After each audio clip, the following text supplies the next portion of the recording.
Howdy. Howdy. What's up? What's up? What's up? Energy. Dude, the best weekend of the year. Yeah, it is. Agreed. I mean, Reed said it was wild card weekend. No. Bro. Dude, I used You to serious? think, I said division. You weekend. said wild card. What Hold on. What are you, Yeah. gaslighting? No. We're going to Might watch be this back. confused. We're going to watch this back. We When don't. did you guys say it? Literally yesterday. Yesterday in our I said private best. show. Did I? Nate, you were there. I don't remember. We'll He fact doesn't check. remember. Right? I don't hear anything out of my headphones, guys. Is that a bad thing? Can you hear me? It was because I was sitting there and I turned it down. Probably. Oh, okay. I'll turn it up. Yep. There you go. Turn up. It is divisional round weekend. And you know what happens after this weekend is a lot less football. And I think that sucks. Like, Super Bowl Sunday's great, but it's just one game. Next weekend, it's just one day. I love what we have right now. It's a perfect amount of games. Really sink into them all. What are you thinking? Well, you need an off season to be able to appreciate the season. You know what I'm saying? Mm-hmm. So eventually it has to end. All things do end. Yeah, memento mori. Memento mori. Remember, all things die. Yeah. And also Amor Fati. That's It's a getting a big lot one of right run. now. I don't yeah. like that one as much. Yeah. Love fate. That feels more like a college chick saying. Mm-hmm. You know what I mean? And I saw High TJ school McCarthy yearbook. do that one. Yeah. But I like memento mori. Yeah. Yeah. I think of you when people say that. You saw Keon White. I sent you that Keon White Instagram. My favorite player now. He's great, dude. Yep. The caption was memento mori. Yep. So, yeah, you're right. This is the best weekend, but it Yeah. leads to a It leads to there's logical a big conclusion. there's a big ledge. There's a big ledge. How's everybody doing in the chat? I'm gonna open the chat here shortly. Chat's doing good. While I open the chat, let me hit you with the sports headline of the week. Lazio Falconer sacked for sharing explicit photo of prosthetic penis. I thought you would like that. That's unbelievable. That's a sports headline. Do you know what I'm talking about? I don't. Lazio is like an Italian footy league team. And they have a And they have a falcon, so they have to have a falconer. And the guy supposedly has been augmenting his piece and putting it online. And he looks exactly like the type of dude that would augment his piece and put it online. Pull it, Dana pull up White? a picture of he looks like an How Italian is- Dana White. How is the chat doing? Yes or no? Is that really what we just did? We want to know if yes or no. Yes. Yes. Some of these polls. Let me put on my jacket. It's a little cold in here. It's gonna be cold in Buffalo. It's gonna be cold in Philly. Evidently in Philly, it's gonna be snowing possibly. Likely snow, 34 degrees. Get a snow game. We got NFL weather up here right now. It's gonna be what are we looking at? A 12-mile-per-hour wind in Kansas City. Clear skies. What is it? 22? Yep. Okay. I need to get my eyes checked. I was just about to ask you, do you wear glasses? I wear contacts. Okay. You don't have them in right now. But I'm older. I have men. Oh. I skipped my eye exam this year. And I ordered contacts online. And boy, let me tell you, my eyes are getting worse. Lions, I don't know if you know this, but we play indoors. And then Philly, we've got 34, likely snow, 9-mile-per-hour wind. Buffalo, 13. I'm hearing the real feel is -3. 54% chance of precipitation. Which I learned means rushing yards in all these games. What did you guys teach me about precipitation? Nate said that it's the percentage coverage of the area, not the percentage chance of it occurring. Did you know that? That's quite interesting. Yeah. Yeah. Like I'm no dummy. You know? What the fuck am I? By the way, check my shirt out. This is Willie, Tony, and the boys. So you can check out my dogs on my shirt today. And that's my brother's dog, the little bitch-ass looking dog in the bottom Dang. right-hand corner. His name's Carl. My kids love him. He looks like a stuffed animal. All right, let me get my shit together here. At some point, I'll get my jacket on and we can start the show. Yeah. Anyone in the chat get the new Pokemon cards yet? Dude, they look like you could die for those cards. Like, people are going to die over those cards. Got to Target 7:30 this morning. I'm not the first person there. How was the line for the Pokemon cards? I had 5 people in front of me and about 7 people behind me. and all I was thinking, All children. no, it wasn't. It was all grown men, and then someone with a service dog, and so Okay. I was thinking in my head, if this gets crazy once they open the doors, like what are my odds? Because I was solo and everyone else was in groups, and then the one guy with the service dog, I was like, if that dog gets active, that might be an issue. Yeah. But You don't have to deal with a service dog when you're waiting on Pokemon cards. we all get in there, Yeah. and the manager was like, we're all sold out. No. And everyone was very upset. And these are cards that were supposed to drop today. Well, it's the God Pack, if anybody isn't familiar with the God Exactly, Pack. trying to get the God Pack. And they're sold out already. And I guess they put them on the shelves yesterday, and they're supposed to come out today. So, unfortunately, me and the 20 other people who were waiting in line this morning were disappointed by Target. Man, that's tough. Have you tried growing up? Bro, if I get one of these God packs, potentially, one pack of cards realistically is potentially worth $10,000 to $20,000. Okay, that sounds like the lotto, but not as cool. You probably have better odds than the lotto. You think? Yeah. Okay. All right. Actually, I don't know. I don't know for like a $10,000 or $20,000 lotto ticket. I'm Actually, coming probably not. around on that. It's probably the same. It's probably around the same actually. Hey, Macon, can you name a Pokemon character? Pikachu. Yeah. job. Good one. Yeah. All right, next thanks. round. Quickly, I'm apologizing to Kingston because I did say. Oh, you and I agree. I didn't want to throw it Yeah. out there, but No, I screwed did it think up. it was Reed. But Matt- your memory Yeah, yeah. failed you? Yeah. Yeah. As per usual. And Matt, I know and what Matt that did feels jump like. Well, on your no, I face am when the you idiot said on it. the show. So. No, you're Yeah, not. Yeah, no, and the it's all host, good. But the host is the I idiot. still agree. Wild Look card how is. look Look how how red mad his- he is at himself Look how because red his I am the face is fucking when he- idiot. Once he realized it, I'm gonna have to watch the playback because once he realized it, his face started getting red. Matt, Like do you want that. to Hand up. That's on me. say anything to Cowboy? Cowboy does an amazing job on that Thursday. Oh, don't lie. Man, I'm kidding. God damn, dude. You are Cowboys. Got a lot of information to keep track of. Cowboys Oh, my the God. star. Guys, a couple news items. The Dolphins are going to open up next season in Madrid. I would like to go. Yes. Yes. Yes. I would like to. You were waiting. You saw it this morning. And you were Yes. waiting. No, I just hope. I'll meet you guys there. Let's do it. No. You know what? It's Airbnb Madrid. do we know who they're playing? Yeah, exactly. Not yet. Do we know who they're playing? But who should Spain adopt as their national NFL team? So not the Dolphins. No one should adopt the Dolphins. Terrible animals.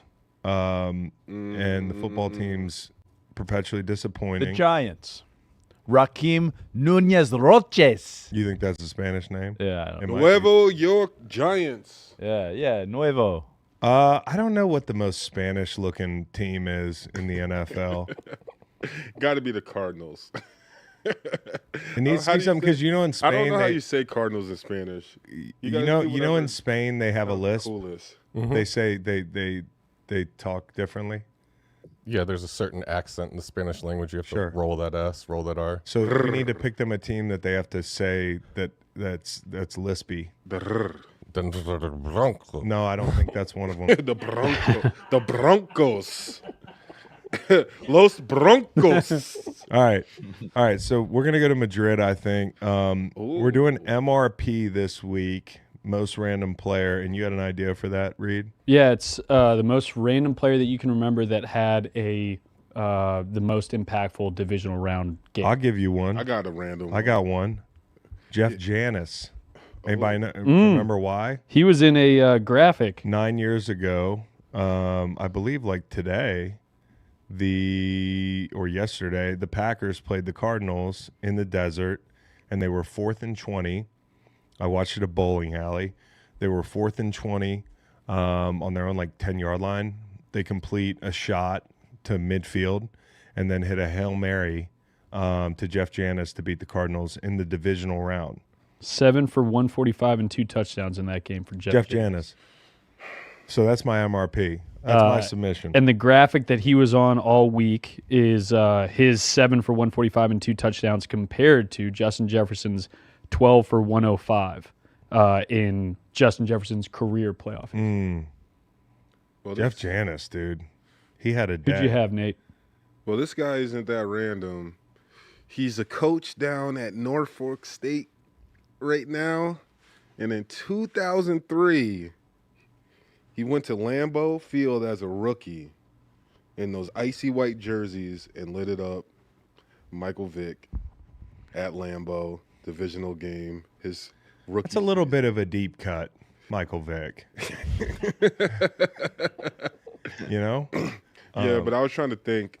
Everyone, like, I know, I feel like I don't know any, like, specific guys. I could say Mark Sanchez had a good game when he beat Brady. Well, so I went back this morning and was watching the 2022 divisional round, which may have been the best divisional round in history of football. And it took me a minute to put it together, but all those games, I saw a little highlight. All those games were decided on the final play. 22? I think it was 22. Was that the year that I think 22 is when the Giants beat the Vikes and then got steamrolled by the Eagles. Are you positive? No? I believe, well, whatever year it was, the year that Cincinnati beat Tennessee when Tennessee was the 1 seed at Tennessee, the game that Ryan Tannehill played terrible. And then you had, obviously, the overtime thriller with it was Buffalo and Kansas City. And then the other one was L.A. beat Tampa. They came back to beat Brady in Tampa, the team we're going to watch this weekend, the Los Angeles Rams. And then it was San Francisco over Green Bay in the snow on a game-winning field goal. All 4 of those games finished on the final play. Greatest divisional round ever. I don't know if it was 2022 or what was it. Well, the NFL has a year problem. They have a problem. They have a year problem. I think what you're saying is occurred in the year 2022. Yes. And what we refer to as the 2021 season. Yes, so in 2022. Correct. Yeah. The NFL has the year problem, not me. Agreed. Yeah. And I think they should start talking about things in that way because it is confusing. It's very The playoffs cleanly happen in the next year.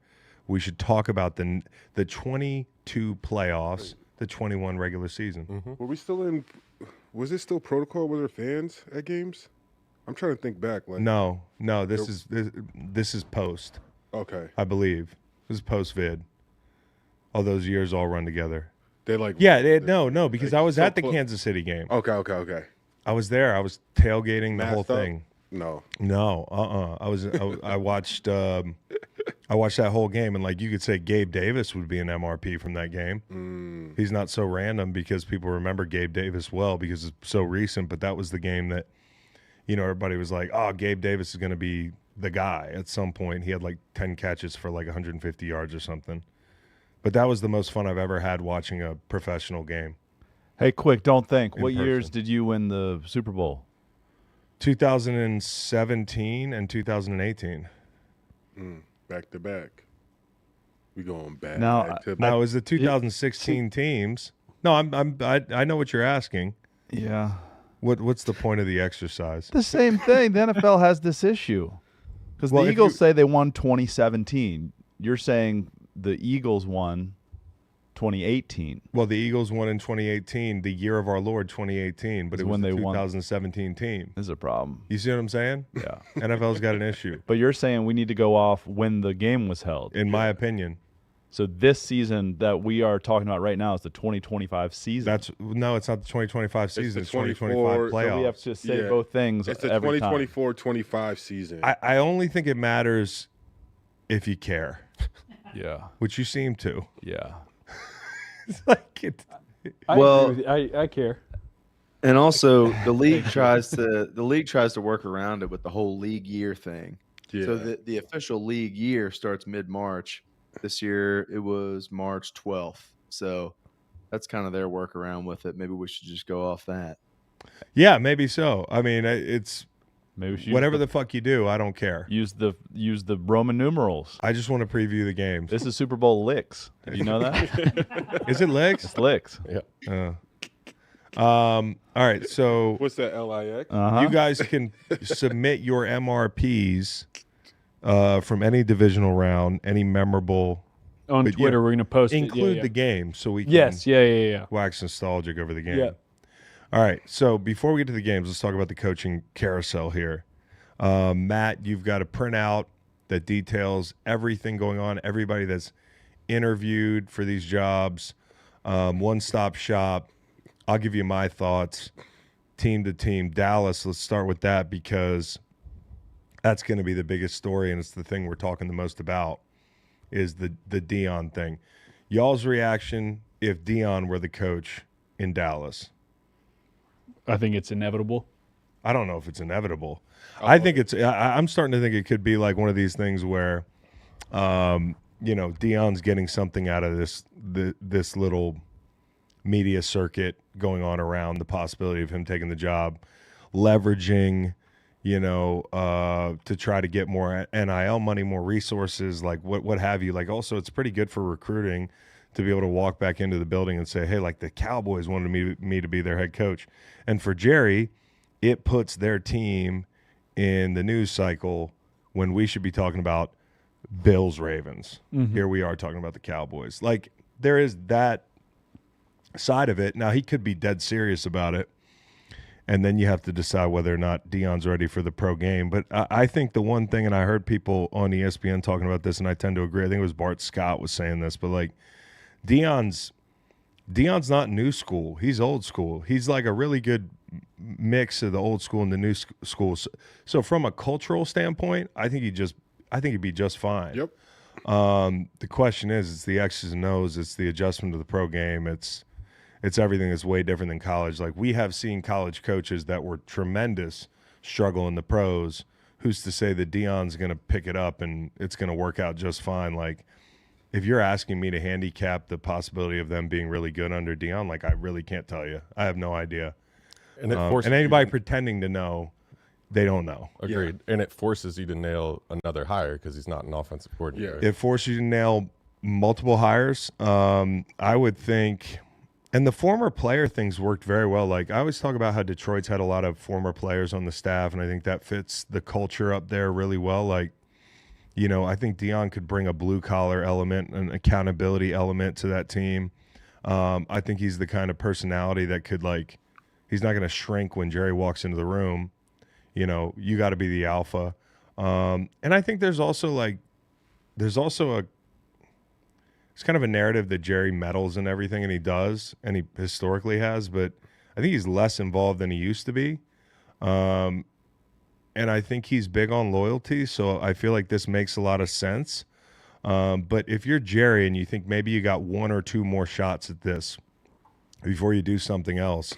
By the way, he was great in Landman. You're talking about the actor? Yeah, Yeah. the actor Jerry Jones. Do something else.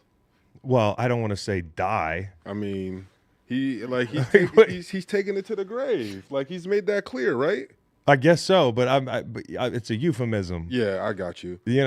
But for that reason, I feel like and no shade, dude. No shade. Everybody Memento dies, mori. dude. Like fuck, I'd be happy to make it to Jerry's age. But I I'm think just for saying. Jerry, he loves money, and like even if the Cowboys are terrible, if he goes out and he knows he's in the green for the rest of his seasons, I think he'll be happy with that. And Don't you think he's in the green anyways? not Or this. whatever you would say. No. The black, the red. No, because I think how excited he was at that boxing match that they had at his arena, and how surprised he was. Like this many people like came for this, Yeah. like not a football game. Yeah. Like I think there's money to be made, like with the Cowboys, and they weren't winning at home this year. Yeah. And their fans are not in it, so I can't like for past years like. All the extra money he makes on jerseys and things like that, I don't feel like he's probably making these past couple I of seasons. can't say that. Me I either. don't know. But I know they have a lot of things going on at that stadium and at that complex consistently. It is like a circus. But I think, like you said, it's a circus. And what was Colorado this year? a circus that No, I you're know. looking at it from a business standpoint. He can manage hey, the circus. Look at all these stars on the sideline for this college game. Like, what if they were on the sideline at our game? Well, think about all the '90s players that probably come back and support Dion, and maybe Yeah, you get like- more guys coming back to be on staff. but But it has to work from a football standpoint. That's why it's perfectly suited for college. That stuff moves the needle in it college. does move the needle in college. There's a salary cap in the NFL. There are X's and O's in the NFL. That's exactly right. And, like, you know, you can run that thing up in college, and it can be on the strength of, hey, I got a Tubi TV show, and, you know, my kids are stars, and, you know, you've got celebrities coming to the games. But to Megan's point, it doesn't matter as much in the pros. Like, you have to coach ball. And ultimately, I think they got some really good pieces. You know, if you believe Micah Parsons is part of the long-term solution there, you've got a stud there. You got a stud in CeeDee Lamb. You know, you have kind of, I mean, Turpin's come along. I think Turpin is a valuable piece of that offense. I honestly think they get more out of Turpin. You know, Dak is the guy for the foreseeable future. Like, they've committed to Dak, and so Dog. If you put Ben Johnson and Aaron Glenn with Deion Sanders in Dallas, would he be successful? Yes. Yeah, I think so. yes, Yeah. because then he's Dan Campbell. Right.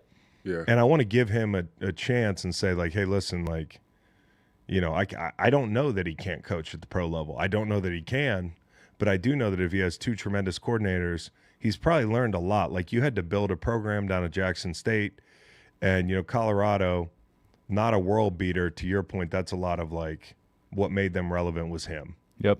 Dallas is already relevant. That's the thing. Like, Jerry can't get caught up in, like, I want to make the Cowboys relevant. You are, whether you like it or not. Wouldn't you rather be good and relevant? Because you're going to be relevant no matter what. So it's a football hire at the end of the day. And that's why part of it to me is, like, whether they hire him or not, Jerry enjoys this. You know what I mean? And to go back to the conversation about Landman, which you say is a terrible show, Awful. Yeah. he was very good. He was the best part of it. But I think he was playing himself. I agree. I think it was even speaking from the heart. I think- believed it. I think what he said is true. Yeah. It also is an insight into how he thinks. Yep.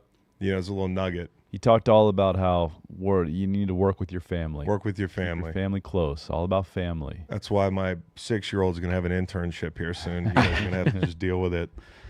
He's going to be working the machines. With the Cowboys, do you think it's a positive or a negative that they were out interviewing, or they requested to interview Kellen Moore because he was with them and they showed him the door in It's 2023? hey, listen. Another thing is, like, Kellen Moore is in Philly right now, so, you know, if you're one that believes that these interviews can be of value, even when you're not hiring the person, I think that's true. But it would kind of fit the mold of, like, he's all about, in a different way, you know, New England's all under Bill was, like, all about, and now still, the devil you know, and, you know, trust who you've worked with and that sort of thing. It kind of fits along that theme. And I think Jerry is somebody likes to keep things in-house. Like, so you've got two of the biggest names that are being talked about, former player and a guy who was a successful, for a while, coordinator in Dallas. But you don't have that offensive line that he had when he was the OC in Dallas and had some success. And he's not going to have that Philly offensive line. So when you talk about a group that under Kellen Moore would ideally run the football, take vertical shots and all that stuff, you have to have the time to take the shots, and you have to be able to run the football. That's something that they haven't really developed in Act 2 for Dak Prescott in the second act of his career in Dallas. Like, that offensive line has not been as good. So I don't think it's the most unattractive job in the world. I don't. But, you know, when you go coach in Dallas, it's more than just coaching a football team.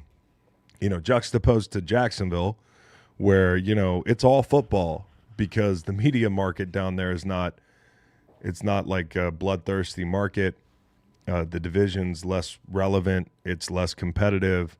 You know, you have a big risk-taking athletic quarterback. Maybe that's why they're looking at Joe Brady, not to draw a parallel too closely between Trevor Lawrence and Josh Allen because they are not the same.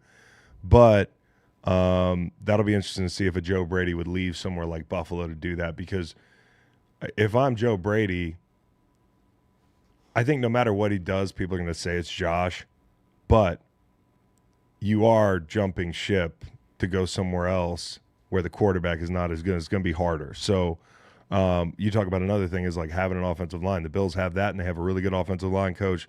They have a very good run game. Jaguars, not as attractive a destination, but maybe not the type of place that you worry about all the circus type shit.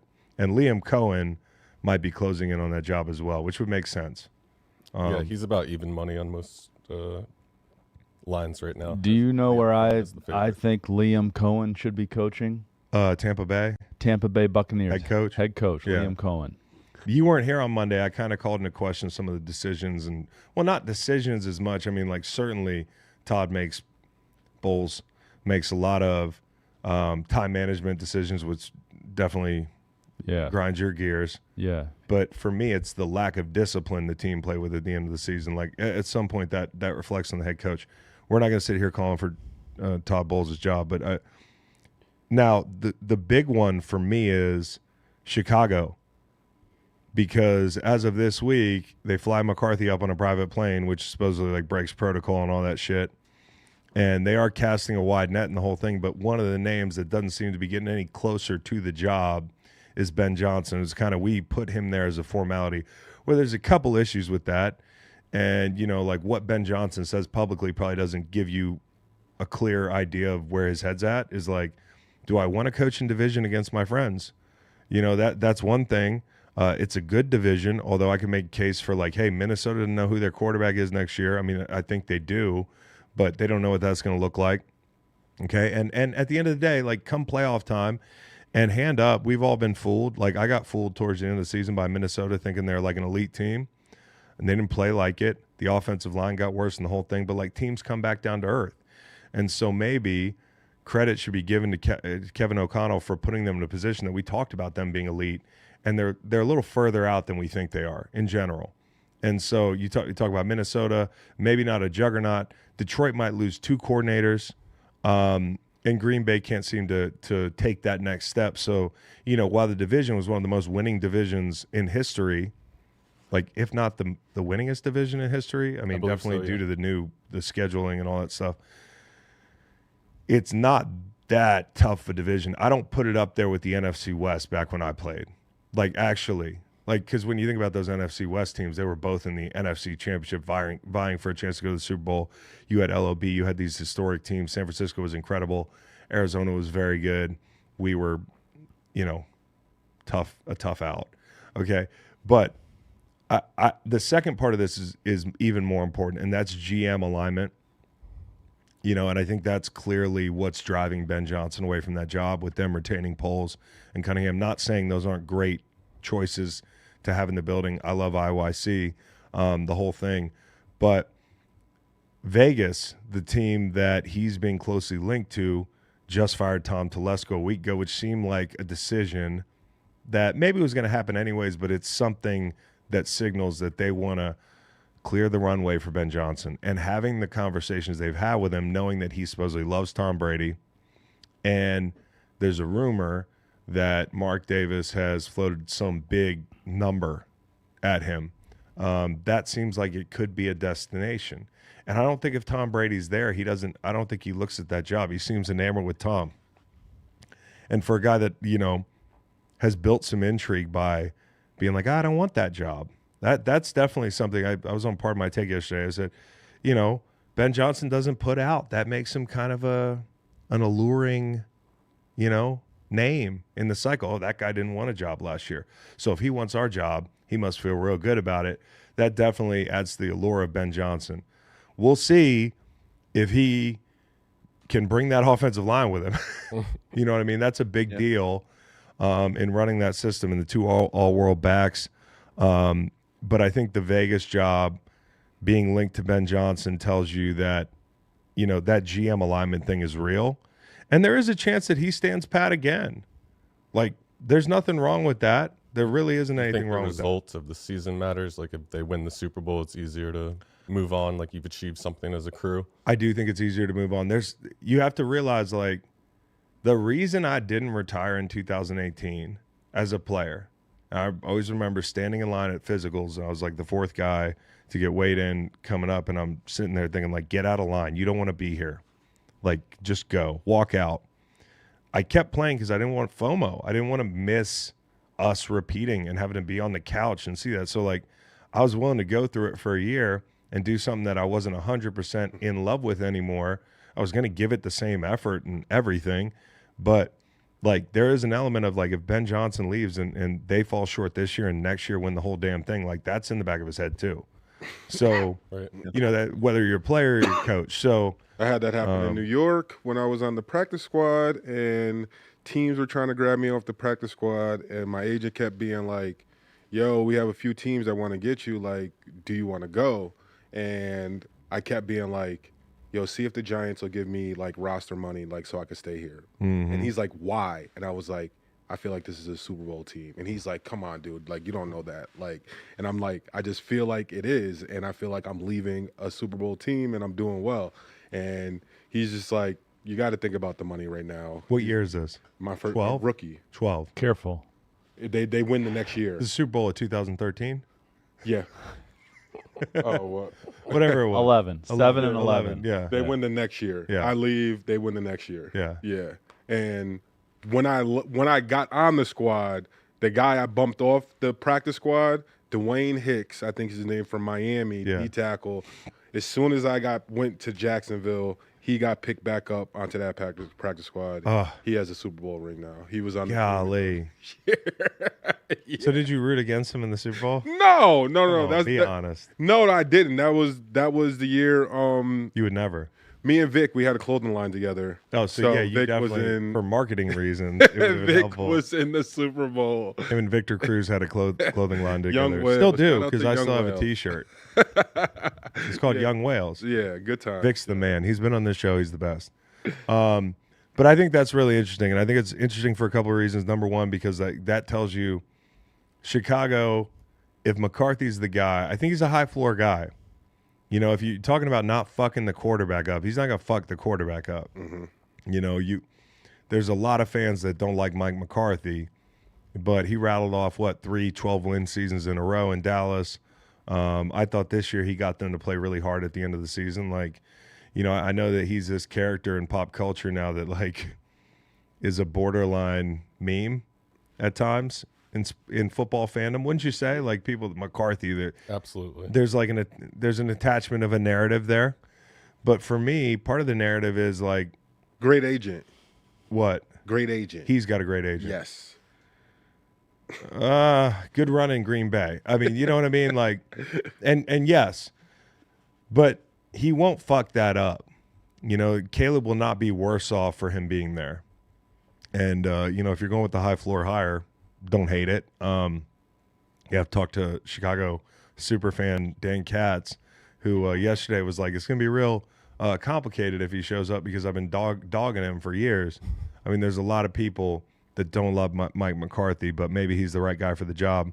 The other thing is with Vegas, if they are opening the checkbook for him, it's a burn the ships move. Like, he's not a cash fluid owner. If he's throwing a big number at Ben Johnson, that tells me like it's a burn the ships move and they feel head over heels about the guy. And he does look like one of the guys that used to work for Darth Vader. You know, he's going to the Death Star.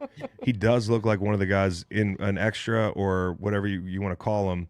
Maybe he had a line or two in Empire Strikes Back. Seriously, he looks like the fucking guys up in the cockpit with that wear the little helmets Yeah, I know what you're talking up with about. Darth Vader. Like the stormtroopers. There's one of them that he looks just like. Seriously. And then the other one is New York, which reports of Aaron Glenn being a hot name there. I think that would be great. Like, imagine what he could do with the corners in New York. You want to talk about a guy who likes to be aggressive? You see it right now. I think a dirty little secret is the corners are not that good with Carlton Davis down in Detroit. It's not such a secret. New York, yeah, he'd have some fun with that group. Former player, and they didn't seem to really like the Ben Johnson fit either. But maybe that's a Ben Johnson didn't want to come there, and we broke up with you. You didn't break up with us, kind of thing. So that's kind of what's going on. You know, we've seen any surprise name. I mean, there's a bunch of crazy names. I was wondering what you thought about your former coach Spags. So he's got 3 interviews: Jets, Raiders, Jaguars. We've talked about the importance of like gathering information from franchises that are extremely competent, like the Chiefs. Like, Yeah. Do you think he's got a real chance of landing one of these jobs? I think if he wanted one, I think he'd have a chance. His first run being a head coach, I didn't think he was quite ready. Like I was young and I wasn't quite ready as a player. And so, while I'm not quite ready to play, that doesn't mean I can't tell what's going on. You had people come in from New York that had played for him before, and he was like, yeah, he's a little bit different guy as a head coach. I think his second go-around, he'd be the type that has the emotional intelligence to learn from his first stop. And it's been a long time since that stop. You talk about like Josh McDaniels getting 2 jobs. I love Josh, but Josh is Josh. Like Josh is Josh. Okay? Spags, I really feel like has learned a great deal since that chapter. Since that chapter, he's been in New Orleans. He's been to the bottom where they were terrible. And he's had this long run in Kansas City. He's got obviously his New York time to draw from. I'll tell you what would be an interesting one with Spags would be Jacksonville. Yeah. They got 2 really good edge players. You're a couple players away from having a really strong 4-man rush down there. If you like nostalgia, you could say it reminds you a little bit of New York. Obviously, there's no Strahan down there. Both those guys have a ways to go before they become like OCU Manura. And they were deep. But, like, if you added a couple pieces of that D-line, they could be kind of scary. Do you No. Do you think there's any chance of any college coaches sneaking into one of these jobs? Yeah, Sark's been talked about. Macon, you're more the college guy, but, Campbell got an interview. Yeah. I think we need to de-emphasize this head coaching position because I think it screws up a lot of great coordinators like Spags. Yeah. And I like the template of the special teams coordinator who hasn't had a lot to think about. Yeah. Coming in and being the guy who can manage the clock and manage a press conference. And let's start paying head coaches less. Start paying coordinators more. Well, I agree on the coordinators thing. Like, at some point, somebody's going to, like, say if you wanted Ben Johnson never to leave, you just cut him a blank check. And that would piss owners off. I think that's the biggest problem is, like, when you hear that Ben Johnson got floated some big number, there's an implication that if it's, like, out of line with the market, that a la Deshaun Watson getting guaranteed money, like, the other owners are like, hey, fuck this, man. You become persona non grata. Right, and then everybody hates Mark Davis in ownership circles. So I think eventually, yes, especially at offensive coordinator, because those are the guys that always jump, right? Mm-hmm. And once your quarterback loses OC, all bets are off, depending on who the QB is. So I think at some point you could see like guys getting paid more. Defensive too. This cycle we're talking about Flores getting shots. Rightfully so, but head coaching wise didn't go so hot. Saleh, same deal. I'd love to see B-Flow get another job. That's just me being partial to a guy I know. I can't ignore that. But, every play – Miami, if you're too mean for Miami, you should probably get a job, obviously, because it's worked out well for Brian Flores. It's worked out well for Vic Fangio. In Miami, they just can't take it. What if Rodgers and Saleh end up in the same place again somewhere?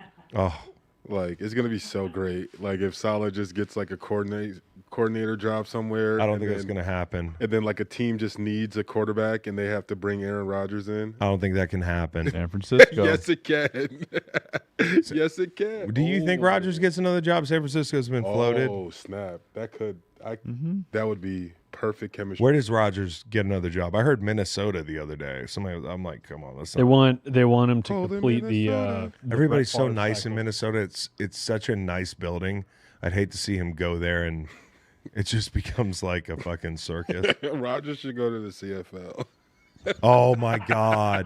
And just take over. Rodgers that would be incredible. The CFL should pay him like Messi got paid in MLS, like the way the MLS brings over all these. Just let him do his thing. Bro, and the nature up there, he'll fucking love it. Put him in Banff. Put him close to Banff. Put him close to Banff. Are there any franchises close to Banff? I gotta see what I don't know. The Rough Riders. They're Saskatchewan. Yeah. Rodgers in the CFL.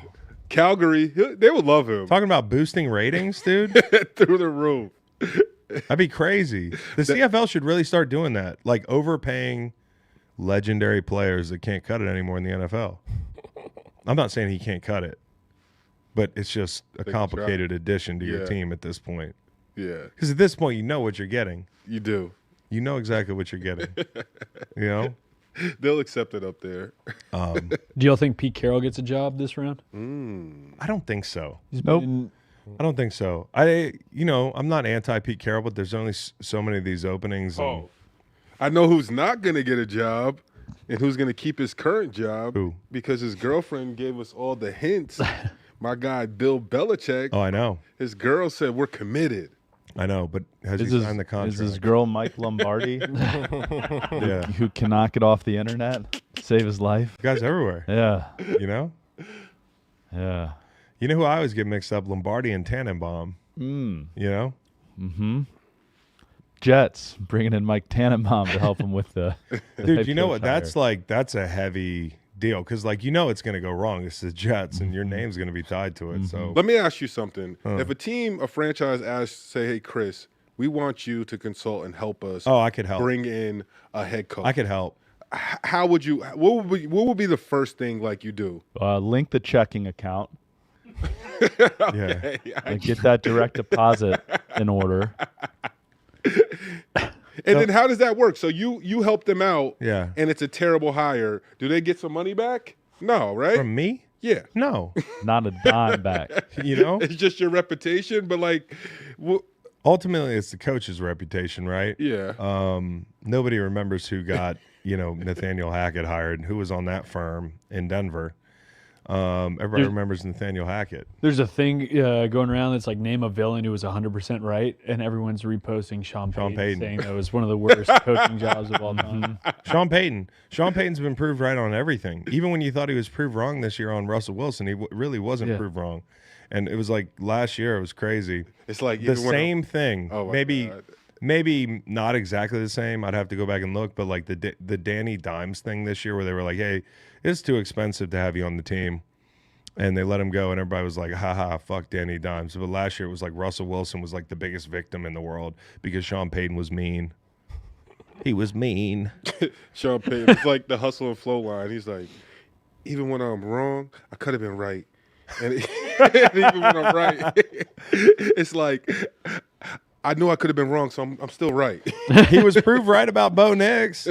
For sure. He was proved right about Russell Wilson. He was sure. proved right about Nathaniel Hackett. And no amount of I got this guy's back. They went in there, Denver went in there and punished them. That was like a fucking beatdown, dude. It was a 10-9 game. It was like Rodgers they couldn't get anybody open. They couldn't protect Sean Payton, though. He was mean. He was just mean. Garrett Wilson was like, I want to play for those guys in orange next year. Maybe being mean is in vogue, right? Vic Fangio, Brian Flores, Sean Payton, all successful, all mean. Like not Mean. thinly veiled shots, thick veiled shots. Thickly veiled. Thickly veiled. No, Thick not veiled. even veiled, I Yeah, think yeah, is the way you would put it. Thick shots. Take some thick shots. Yeah. Okay, so let's get into the weekend, shall we? And first, we want to hear from BetMGM. All right, let's see. Off the dome here, BetMGM has made betting easy and seamless all season long. This weekend, BetMGM is giving you the chance to win up to $250,000 in bonus bets. It's all part of BetMGM's longest touchdown jackpot, where you can win a split of the grand prize with anyone else who bet on the longest touchdown of the week. It's easy to get started. Log into your BetMGM account and opt into the promo. Then place an anytime touchdown wager of $10 or more on the eligible player of your choice. One eligible player per game. If your touchdown player scores the longest touchdown of the week, you'll win a share of the $250,000. Who do you think? Be sure to take advantage of this offer, and remember, use bonus code GREENLIGHT when you sign up to get a $1,500 first bet offer on your first wager with BetMGM. Happy hunting. Guys, just out of thin air, longest touchdown of the weekend. Jameer Gibbs. Who'd you have yesterday? Nate? Jameson Williams. I have a Jameson Williams, but also McLaurin never hurts because they're going to take Terry shots. McLaurin. I'll take De'Ami Yep. Brown. De'Ami Brown, he's going to get the matchup. We talk Decent odds. So we'll talk about that game in a minute. But I have some. just a reminder, you can lose. Xavier Worthy. Just a reminder that you can lose when you gamble. take it from me, Mr. 1-4 yesterday or last week. Still in the lead. Still in the lead. Got a huge cushion, you know. But ugly business last week. 56-38. I had a chance to really get sexy last weekend and get to 60, but instead, I just tanked, making below 500 but better than me. And then Steve with a 3-2, he's in playoff mode. He can catch me, which is insane. You were close on a couple, like the Bucks 2.5. If they had gone, The one that killed me, well, the Bucks was the right side. yeah, The thing that killed me, which was also the right side, was the damn under in the Chargers and Texans game. yeah. That was unbelievable. 42 was the number. Down to Mixon breaking a 44. tackle in 4-minute mode to get to the left pylon. He needed Saquon's, mentality. Yeah, we needed Saquon's mentality. You know what they needed for the guys on special teams to know that a batted ball was live on a kick. I mean, it was like nobody knew. And then the total goes over by a point. We could add a push, not that it matters. Okay, so you can lose when you gamble. Just be careful. Buffalo, Baltimore. We'll start there. Snow game. Game of the century. Argue with me.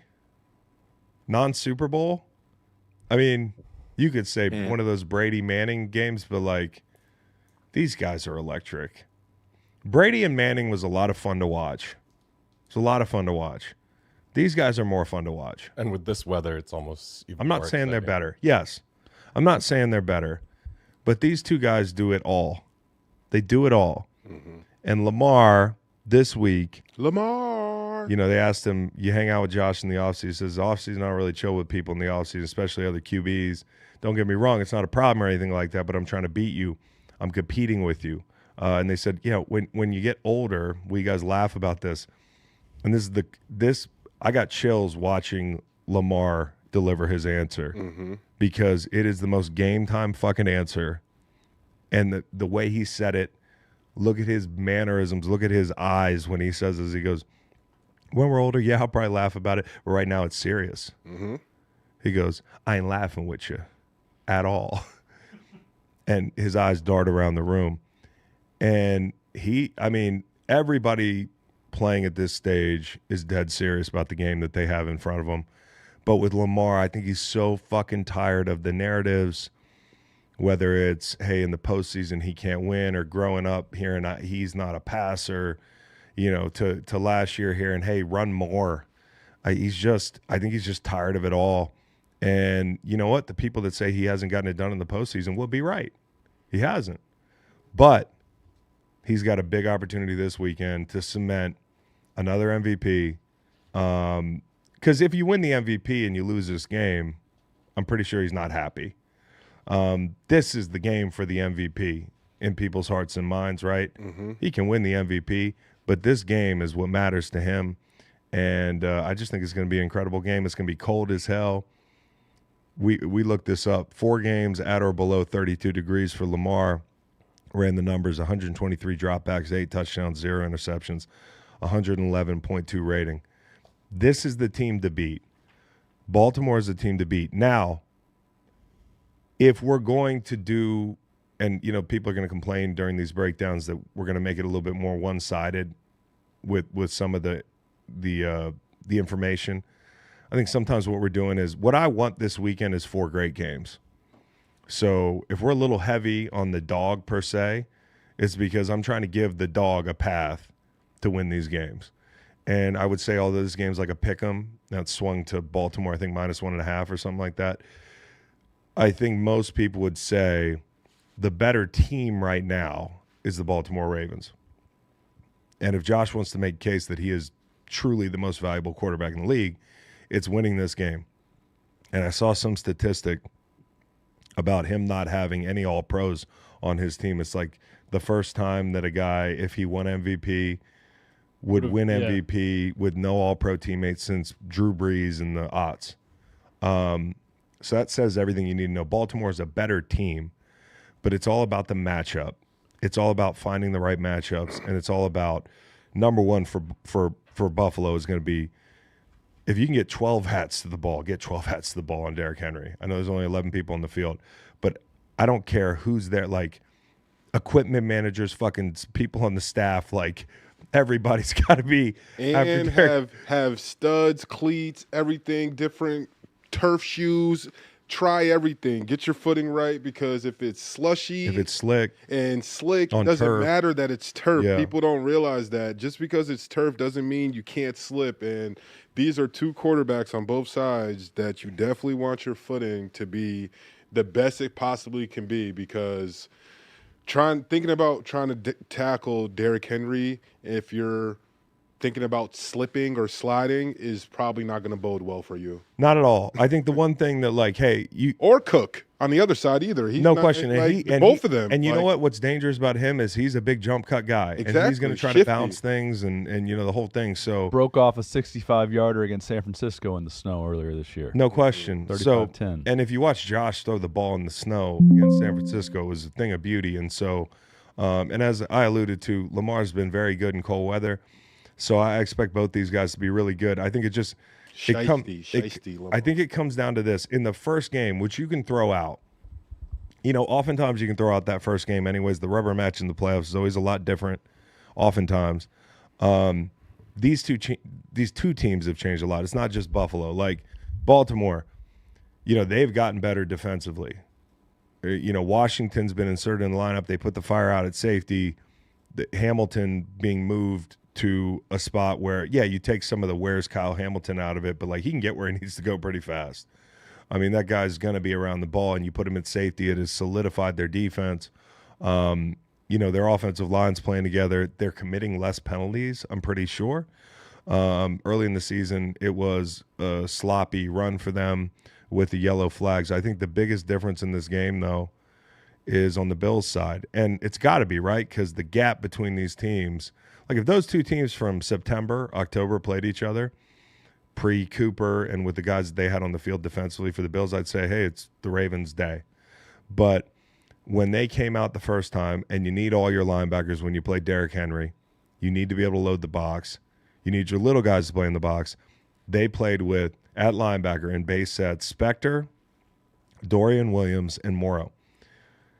These guys now are going to run out Matt Milano, Bernard, and Taron Johnson's back as well. Taron Johnson is a guy who's important in the run fits for them. And so having those guys back is big. They've also kind of stabilized at the defensive tackle position. And if you subtract Zay Flowers, if that's what's going to happen this weekend, we'll see, then they can play a lot more man, which I think does matter. I think that helps them in the run fits. And I think it allows Buffalo to do some more things to dictate the tone of this game. I would, if they're going to give you a heavy dose of option, which it makes a lot of sense why, although I kind of question doing it 10 times in the first half, you go to pull plays with Lamar getting the ball on the option early and often against Pittsburgh, is it sends a message. That's something you're going to have to defend. And so whether that softens the edge players or takes some allocation of resources away from Derrick Henry, or makes you think twice about mugging up in certain situations. If you're the pull player on the quarterback and you're buried in the A-gap, it's going to be hard to get out there and play Lamar Jackson. If the safety, like we saw against Pittsburgh, is the guy for Lamar Jackson, he's got to come downhill 20 yards to make a tackle one-on-one with Lamar Jackson. That's tough. But I would make Lamar Jackson beat me. As great as he is, I would rather see him running with the ball than Derrick Henry 100 times in this game. And I think the way you start this game is going to be so important. The last time they played, like the first play of the game, they ran trap, and Henry went for 87 yards or whatever it was. That changed the tone of the entire game. When you go back and watch that game, it felt like all Derrick Henry, but it was also a lot of the Ravens winning the numbers game outside the numbers, whether it's RPOs, screens, that sort of thing. And knowing that you're allocating all these resources inside it softens you up outside. And for me, that's going to be the cat and mouse game. And guys like Cam Lewis have to play big. They have to tackle. Taron Johnson has to tackle. Rasul Douglas has to tackle. Corners in the flats, they have to tackle. So that's going to be the big deal. Is like another thing is Von Miller played 9 snaps in that first game. So somebody's got to win a rush If you can man up, that gets a little bit easier, but you have to be careful with Lamar Jackson's legs. And the other thing that's changed is this felt like the game the first time around where the Bills decided that we need a number one. Whether or not you really called Amari Cooper a number one, you add another outside receiver. Shakir left this game late. When you saw them struggle against Houston, he's kind of their number one. When he's not healthy, they're not going to be great. But they've got him, and they've got a lot of options. So I think it comes down to this. It comes down to, can you stop the bleeding in the run game for Buffalo? If you can't, it's going to be a long day, and Josh is going to have to be Superman. But if you can stop the run and muddy this thing up and make it a short, a bit of a slower pace game, lower scoring, then the excellence in 3rd and 3 and 3rd and 6 and the gotta have it moments, like, Josh will keep you on the field and you can go on long drives. But if you got to push it, because these guys are the worst shot of Josh Allen, if you're a Bills fan, is him sitting on the bench. You can't let them go on long drives. So both teams have improved, and I think for Josh, in the middle of the field, as excellent as the safeties are, you're going to have some matchups with the backs. And you saw it last week.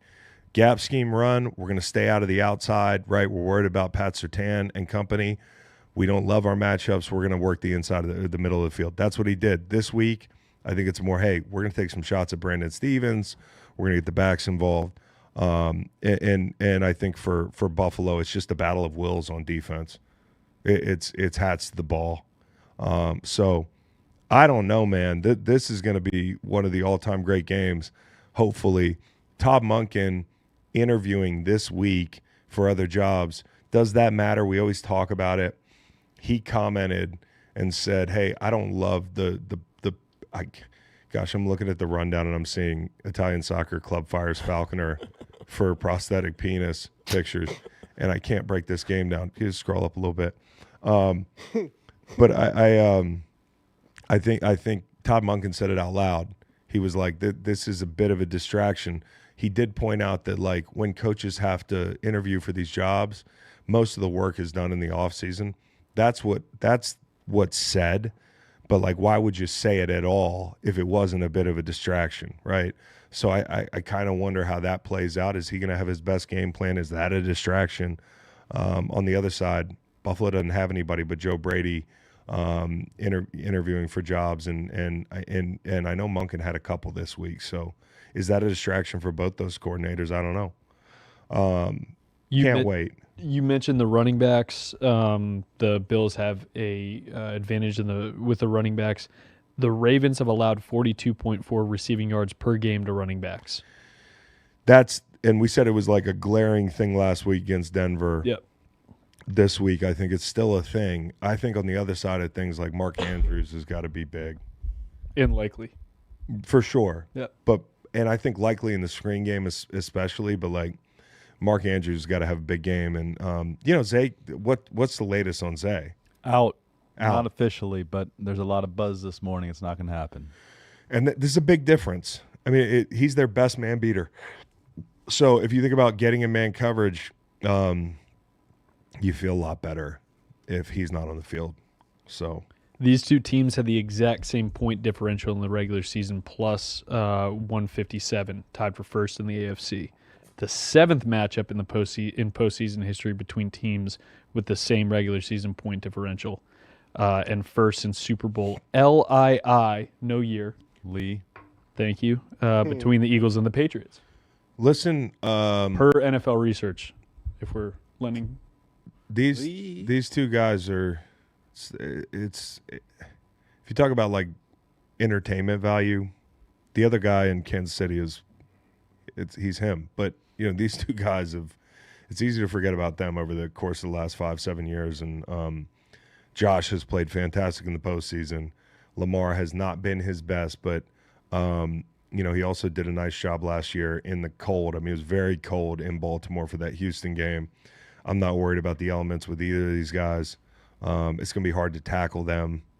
I mean, it's going to be hard to tackle Derrick Henry. And if you ask, like, does the cold matter? Nate, did the cold matter to you? How did the cold factor in when you played? And do you think it matters? I think it matters. It depends how cold it is. And it is a mental thing. And I think it's every player is different. But for your hands and tackling, and I think it matters for ball carriers. I think it matters for ball carriers more than anything else on the field. Like, yes, as a tackler, like it is harder to like grab or get grip when it's that cold and you have to try to like really strain to grab people. But I think it more matters for ball carriers, and if you are thinking about your hands being cold, or if you nick someone's helmet, like that same hit that probably doesn't bother you when it's not cold, it now might think about linger. catching the ball too. You know, obviously, like, you know, I've never been a receiver, obviously, Just but got deflated a little bit, like Tom. yeah, you got to deflate a little bit, and that's the thing. These balls are rock hard, okay, in situations like this. I had no other way to say it, but these balls are like, you know, they're like bowling balls out there, and so, you know, if you can just, you know, like the guys who can catch with their hands, like Amari Cooper, you know, guys that are sure-handed, people that you feel like you can go to in situations like this. You know, I think part of it is staying warm. You're not cold when you're playing. Like when you're out on the field, like somehow it doesn't matter as much. If the other team's got the ball for 8 minutes at a time and you're sitting on the sideline, you get tight. It's late in the season. You're huddled up near that heater. Well, think about when you're late in the season, you've got muscle strains, you have things that are tight on you. And you want to stay loose. Like, it is hard to stay loose in a game like this if you've got something you're ailing with. If you look at the offensive and defensive lines, because these are guys who usually don't care about the cold. I think one of the biggest things is how does Spencer Brown match up at right tackle. I feel fairly confident that he's going to be able to keep Josh clean. And then for the Ravens, somebody has to win a rush. You know, somebody has to win a rush. You're giving up a size disadvantage. Those teams have to be able to win rushes. You know, I feel like both teams going to be on that muddle rush. Like they're both. I feel like both D coordinators. They're cage. Yeah, like muddle rush and maybe a little hesitant because it's just one of those games. Either of these quarterbacks can break for 50 yards quick if they see an opening. Well, especially if you're in man. Exactly. If you're playing man, you turn your back, it's going to be tough sledding. Especially if the ground and the footing is crazy, it's going to be tough sledding trying to catch a quarterback after turning around, chasing a wide receiver in man, and then seeing the quarterback scrambling. And if it's slick. You know, I think oftentimes people think when it rains or it gets snowy that, like, that's going to affect the total the other way and it's going to keep the points down. But sometimes that can favor the offense. I think about two broken plays that might happen, just dropping the ball for a second because it's slippery and people out of coverage and then a big bomb. It can happen on both ways. And just also, too, like fumbles and just holding on to the ball. So there's going to be a lot of things to pay attention to because of the weather, if the weather is what everyone is saying. Travis Kelce's best friends doing the officiating this weekend is Carl Chaffler's crew, which is, I think, good news for viewers because they have they've called the fewest penalties in the NFL. So they did one Ravens game this year. I think they were flagged a couple times in the secondary. So, you know, look for that. But Chaffers is going to call a good, clean game. He also only 2 roughing the passer calls this season. And hey, go ahead, Noel. On the muddle rush thing, can you and Nate kind of speak to how that affected you guys as rushers? Because I just feel like that's something that's always like, in theory, it makes a ton of sense. But then you see it play out in the game, and these guys are still like, even if you have them caged, they escape up the middle. I think it's antiquated. I feel like it just slows you down. I think also too, like everyone has to be on the same page with that. Like, and that's the biggest thing is just as a rusher, like you always have that little evil like voice in your head, like take this inside move. Always, when you're that little voice when you're not supposed to. And I think this is that game where if I'm an offensive tackle and you kind of know this guy, this DN wants to take an inside move, you kind of let him because you know your quarterback is smart enough to escape, and by him going inside can equate to 7 free yards, 12 free yards, or even if it's 3 free yards. It's one of those things that you know it's a positive play. I wouldn't muddle rush Lamar. I wouldn't. As bad as he can hurt you. Now, if you're in man and Yeah. you know that people's backs are turned to you, you got to be careful. But if you're in zone and you know the situation, the thing that Lamar kills you with is like the more time he has to buy back there and the more he's able to drift, people get open. Yep. And he's a great passer of the football. I mean, you see it all the time when you get in the red zone and guys are rushing him half-assed because it's the red zone. Don't run by the quarterback. Don't take an inside move, that sort of thing. He's got all day. And the one thing he's going to do for sure is beat you if he's got 7 seconds. Yeah. And And so I think sometimes it's about rushing smart. It's about rushing coordinated. You talk about like rushing Patrick Mahomes, which is going to be a theme of the Houston game in a second. Like, you have to know every quarterback moves differently back there. We always talk about Mahomes, like how his drop target is unpredictable. So you might go into a game with Patrick Mahomes and a bad D-line coach might tell you, hey, rush down the middle of your tackle. But all that's going to do is give him a shorter edge to be able to drift back to 12 and 13. And all of a sudden, you're down the middle of the tackle and you become a 3 technique with no edge. You see what I'm saying? Yep. And I think little things like who's the balance up guy. But also Somebody's too, got to be maybe, willing to do the dirty work, get balanced up over the nose, and then everybody else can rush. yeah, like a muddle rush with maybe like a spy or something like that, or like some type of blitzer or insert. Like maybe that might be able to work against someone like Lamar. But it's one of those things too. You just have to make your tackle. When you get your shot, like if you get a shot, you have to by any means get him on the ground without it being a penalty, so it counts. And I think that at the end for both of these quarterbacks too is the hardest about all of this is just the fact that it's one thing to get there, but when I get there, Don't jump. Exactly. Don't Can I leave get him your down? feet. Run through him, which is something we'd always say, but it's really hard to do once you get back there and you feel like there he is. Especially quarterbacks like that, like you see it all the time, like the horse collar or maybe like grabbing the face mask first. It's just that like it's so hard to get sacks on these type of quarterbacks that you're just trying to grab and hold on to anything, and that now for D linemen or defensive players can turn into a penalty. And there's nothing worse than getting a sack on a quarterback like that and then end up being a penalty and not counting. So the second best game, or we'll just work backwards. I think the second most anxiously awaited game with the Eagles. unfortunately the second smallest line, and that's the one thing that I'm a little bit worried about this weekend. Like, the Rams are catching 6 points. It's Philly and the Rams, and I think, like, honestly, I'm gonna level with Eagles fans. Like, I'm a little worried. I'm not saying I'm anti or that we're not gonna win the game. But here's my biggest worry if I'm an Eagles fan. How you start the game. If you start the game slow, this team's not gonna be like Green Bay. The first time y'all played, these two teams played, Stafford drove the ball right down the field. They fumbled in the red zone. That McVay script, including the run game, is on point. And so if the Eagles start slow and the Rams define the game, I've said this before, it can make you tight at home in a big spot if things aren't going well.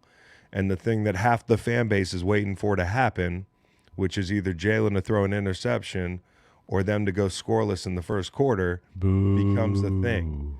And so I think how you start this game is really important. If I had an opportunity, I would not take the football first. I would put the defense out there, And the other thing that really worries me is Matt Stafford. All right, like Matt Stafford is one of the best quarterbacks left in the playoffs. He looked at the end of the season like maybe he was dinged, maybe something was wrong, maybe he was playing possum, because the way he looked last week was like vintage Stafford. The arm angles, the big arm, the finding soft spots in the zones. The Eagles played more man than anything the first go around, especially early in that game. If they go zone, if they go man, I think one of the matchups you're worried about is whoever's playing linebacker, and it's probably Oren Burks in replacing Nakobe Dean, who left last week. And I think that worries me in the run game a little bit too, because he's been such a disruptive force on early downs. Okay. That's what I'm worried about in the pass game, the middle of the field. and how you start this game, and you got to stop the run. Hey, listen, the Rams did run for 5 yards a pop in the first game. The only problem for them is the Eagles ran for seven yards a pop. They had 177 yards on explosive runs, and most of them were on that one Saquon run late in the game that went for like 80 yards. Okay, there were a couple quarterback scrambles. There was a Kenny Gainwell explosive, but for the most part, it's the one big play at the end of the game that makes that look so disgusting when you walk into the film room on a Monday and you see that 250 number hung over you. I think akin to the Derrick Henry situation and then some, Shula's going to say, hey, let's make Jalen beat us. And I think he can. But he's got to be clean. He's got to know where he's going with the football, and they have to embrace the quick game, and they have to get A.J. Brown the ball early. You got to get a guy was reading a book on the sideline. I know he's evidently an avid reader. Of the same book. The whole thing, and nothing's wrong, right? I get it. But give him the ball early, and, he'll get into a rhythm. I worry about him having another half or something like that early in the game where he doesn't get the rock. The whole thing for them is, and Jared Verse said this week, I hate Eagles fans. They're so annoying. I hate Eagles fans. When I see that green and white, I hate it. I actually get upset. Like, I actually genuinely get hot. I would, too, if they took over my stadium. And I'm pretty sure that's probably what happened.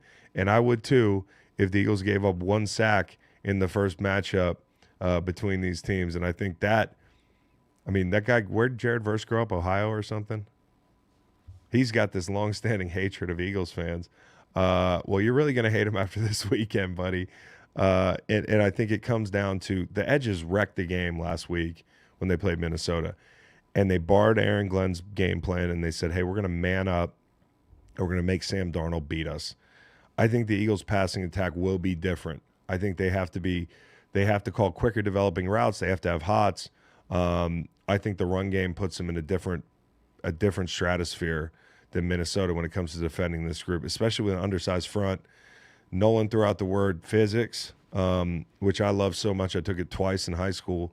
And because of my depth of knowledge in physics, when I look at like Braden Fisk, who's 291, and Kobe Turner is 297, and fucking Landon Dickerson, who's one of the biggest humans I've ever seen, Cam Jurgens, 6'6", 332. Mekhi Becton. Those are the guys via physics that wrecked this game last time for the Rams. And so if you want any shot, you have to be really smart about how you load the box, but you need to load the box and sell out to stop the run.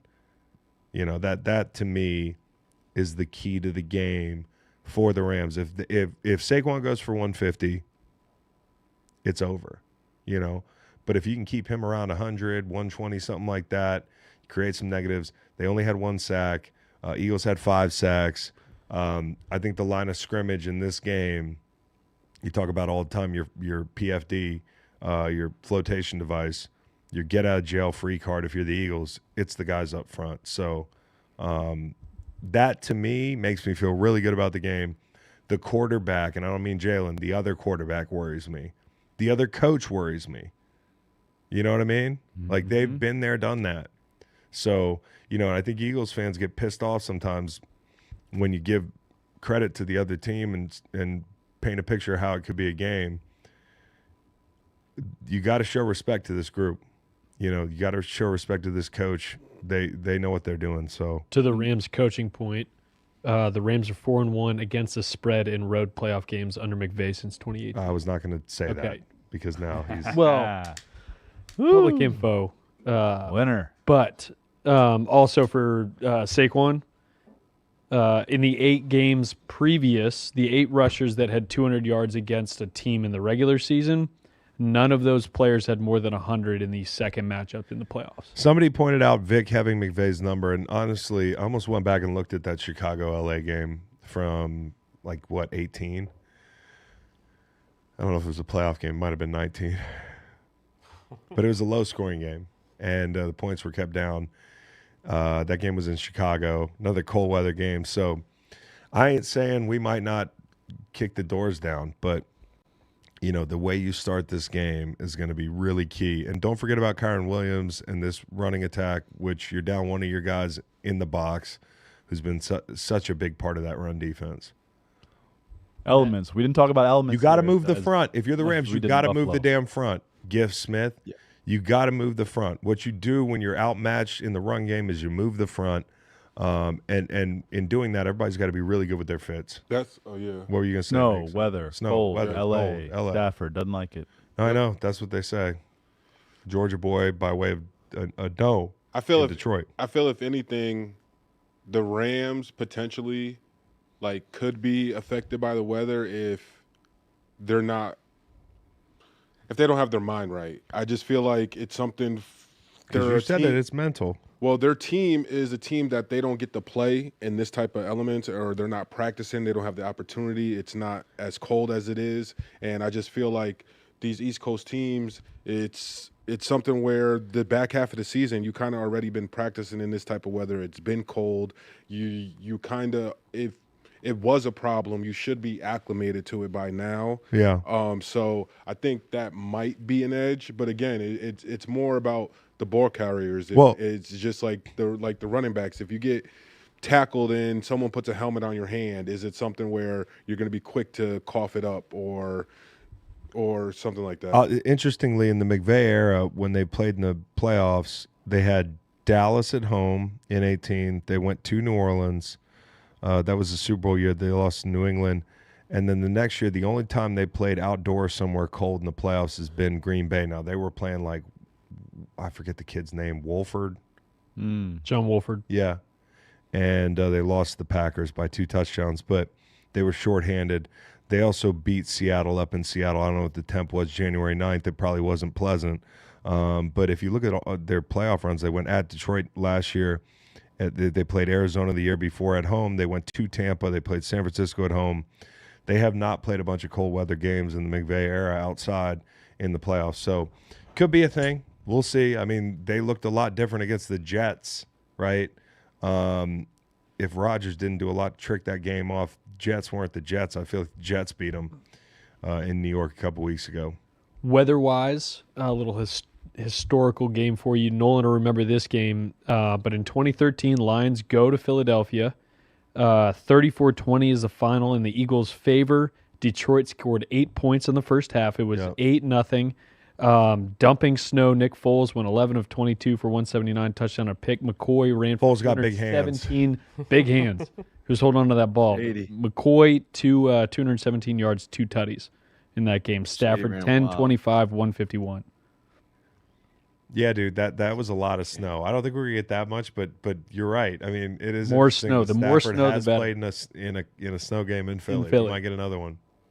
I'll never forget watching that when we were playing in Arizona and went back in the locker room, and on the little TVs, we were like, "What the fuck? This is amazing." I think the coolest thing when you watch a snow game, they show the close up of the center about to hike the ball, right? Yeah. And he's spinning the ball on the ground, and all the snow gets in the laces. Stuff, like real tight in the laces. It looks cool, and then That's the right. quarterback has to fling that thing. I think that's a cool shot. Hold Hey, on. I just want to say that The coolest thing about a snow game is snow getting packed into In the the laces. yeah, like the shot of that. I think it's a cool thing. I don't know. That's a pretty subjective thing. It's hard to argue with. Okay. No, argue it. No. No, you're right. For you, you're right. Subjective. What is the coolest thing about a snow game to you? I guess the snow, if I had to pick one thing. I like it when they score touchdowns and everybody throws snow in the air. That's my favorite thing. The Snow Angels, when they win, are good too. Yes, but I just love in Buffalo, for instance, Josh runs in the end zone. It's just like a fucking secondary blizzard. I don't like being able to see the yard lines. Please don't superimpose the yard lines. I don't There's like. nothing worse. You got a burgeoning Madden career. I like when- not seeing them. There are people that set their settings to snow at home. And then you obviously are wearing white, so you can't see the fucking players. It's kind of a slick Smart. thing. Yeah. But yeah, no. And Philly fans, this is something that I've been working on in my media career as a little share here, trying to be as honest with y'all as I can, because at times I feel like if I say something negative, it's going to end up as like a clickbait thing, or Philly media is going to pick it up, and then I'm anti the team. At some point, I might not pick the Eagles in the playoffs. Okay, I've kind of been like, just the point I'm making is, I got to be honest. I'm not saying it's this game, but just remember I said this. If I ever have to pick against the Eagles, it's not.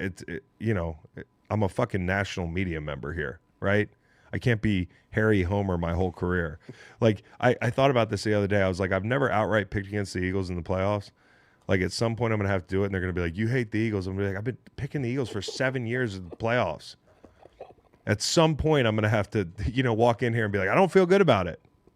So it ain't this week, but some week it might happen. Maybe next week. Just going to warn you. I don't know if it's next week. Next week, you might end up playing the damn Commanders. I hope so. Eagles fans hope so. You have another home game. And I don't know that skipping ahead, if they played Detroit, I don't know that I would pick Detroit. I got a whole week of film study I need to put together. I don't know Detroit can man up and stop the run. I don't know if they could do that against this group. I actually might feel better against the Lions than I do against the Rams. I don't know yet. We'll see. We'll see. Want to go to that game now? Lions, Commanders? Lions Commanders great. This freaking team. What, the Commanders? Yeah. Everybody around here talking about this team, and they use the slur. They use the slur when they talk to each other. Well, because there was one poll that supposedly they asked some Native American guys, and they were like, we don't care. We care more about the fact that you, stole our land and gave us blankets, laced and built casinos, and just totally fucked our life up. Good answer. And so then all these white guys are like, come on. See? Listen, Hail. I'm all for, if you want to go back to the spear uniform, I'd be all about that, because these uniforms are dog shit. Mm-hmm. They're just the gradient, the whole thing, just mid. You were onto it with the football team, but now you've taken a hard left turn, and I don't like it. But I have faith that Josh Harris is going to fix it. You can go back and you could be the Braves. You can put a spear on the side of your helmet. We've talked about this before. Mm-hmm. Be the Red Wolves and do the glasses thing. Turn all the lights out in the stadium. But you 1:30 can't- night with the red eyes. You can't win a People just hate damn Super Bowl and then turn your back on the Commanders. You're the People just Commanders hate. forever. Yeah, you're right. People just hate being denied something. Like, it changes your life nothing if you can't call a team the Redskins anymore. Mm-hmm. Change your life nothing. And I pick my battles, right? But I digress. Here's our breakdown of the game. My sister's college team had to change their name From what? from the Stonehill Chieftains to the Stonehill Skyhawks. See, I think that might be dumb. It was the whole thing. You're kind of celebrating being a chief. That's a dope thing to be a chief. You know what I mean? The Chiefs, they're not going to change. True, very true.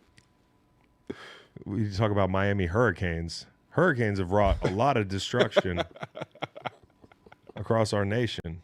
You know what I mean? That's true. We're talking about all these names. The Hurricane. They changed the Bullets, the Washington Bullets, for good reason. Oh yeah.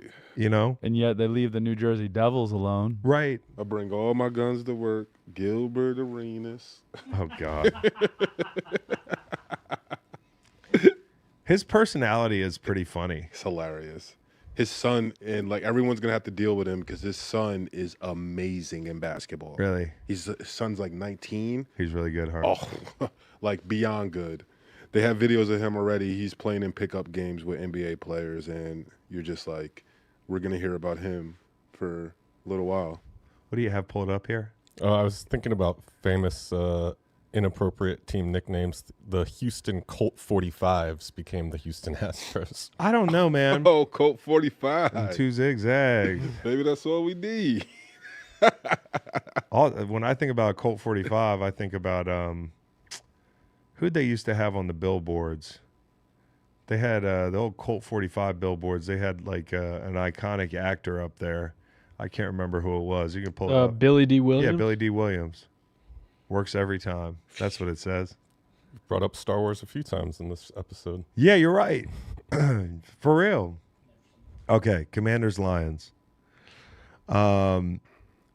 Listen, I heard somebody on ESPN say today that I think it was Ryan Clark, if the Commanders win this game, it's the greatest rookie season ever. It's hard to argue with that. Absolutely. This guy's been unbelievable. Their win total is 6.5.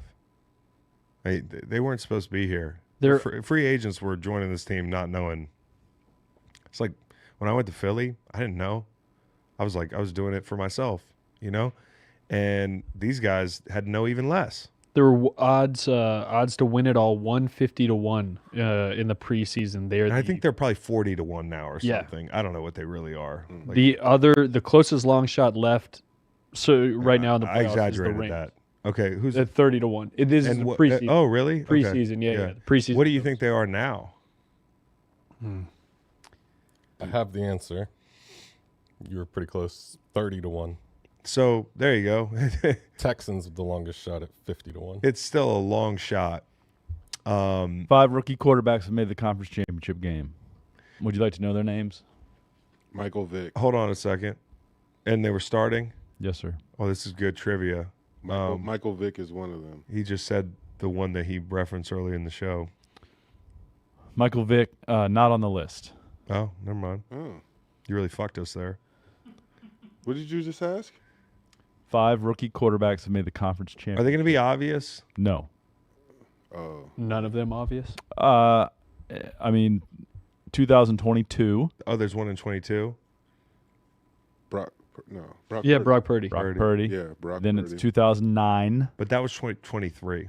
Then it's 2009. Joe Flacco. No, he wasn't a rookie in 09. It was Well, it was 08. Sanchez. Yes. Sanchez. And Flacco. Flacco, yep. And then there's a 2004. Phillip Rivers.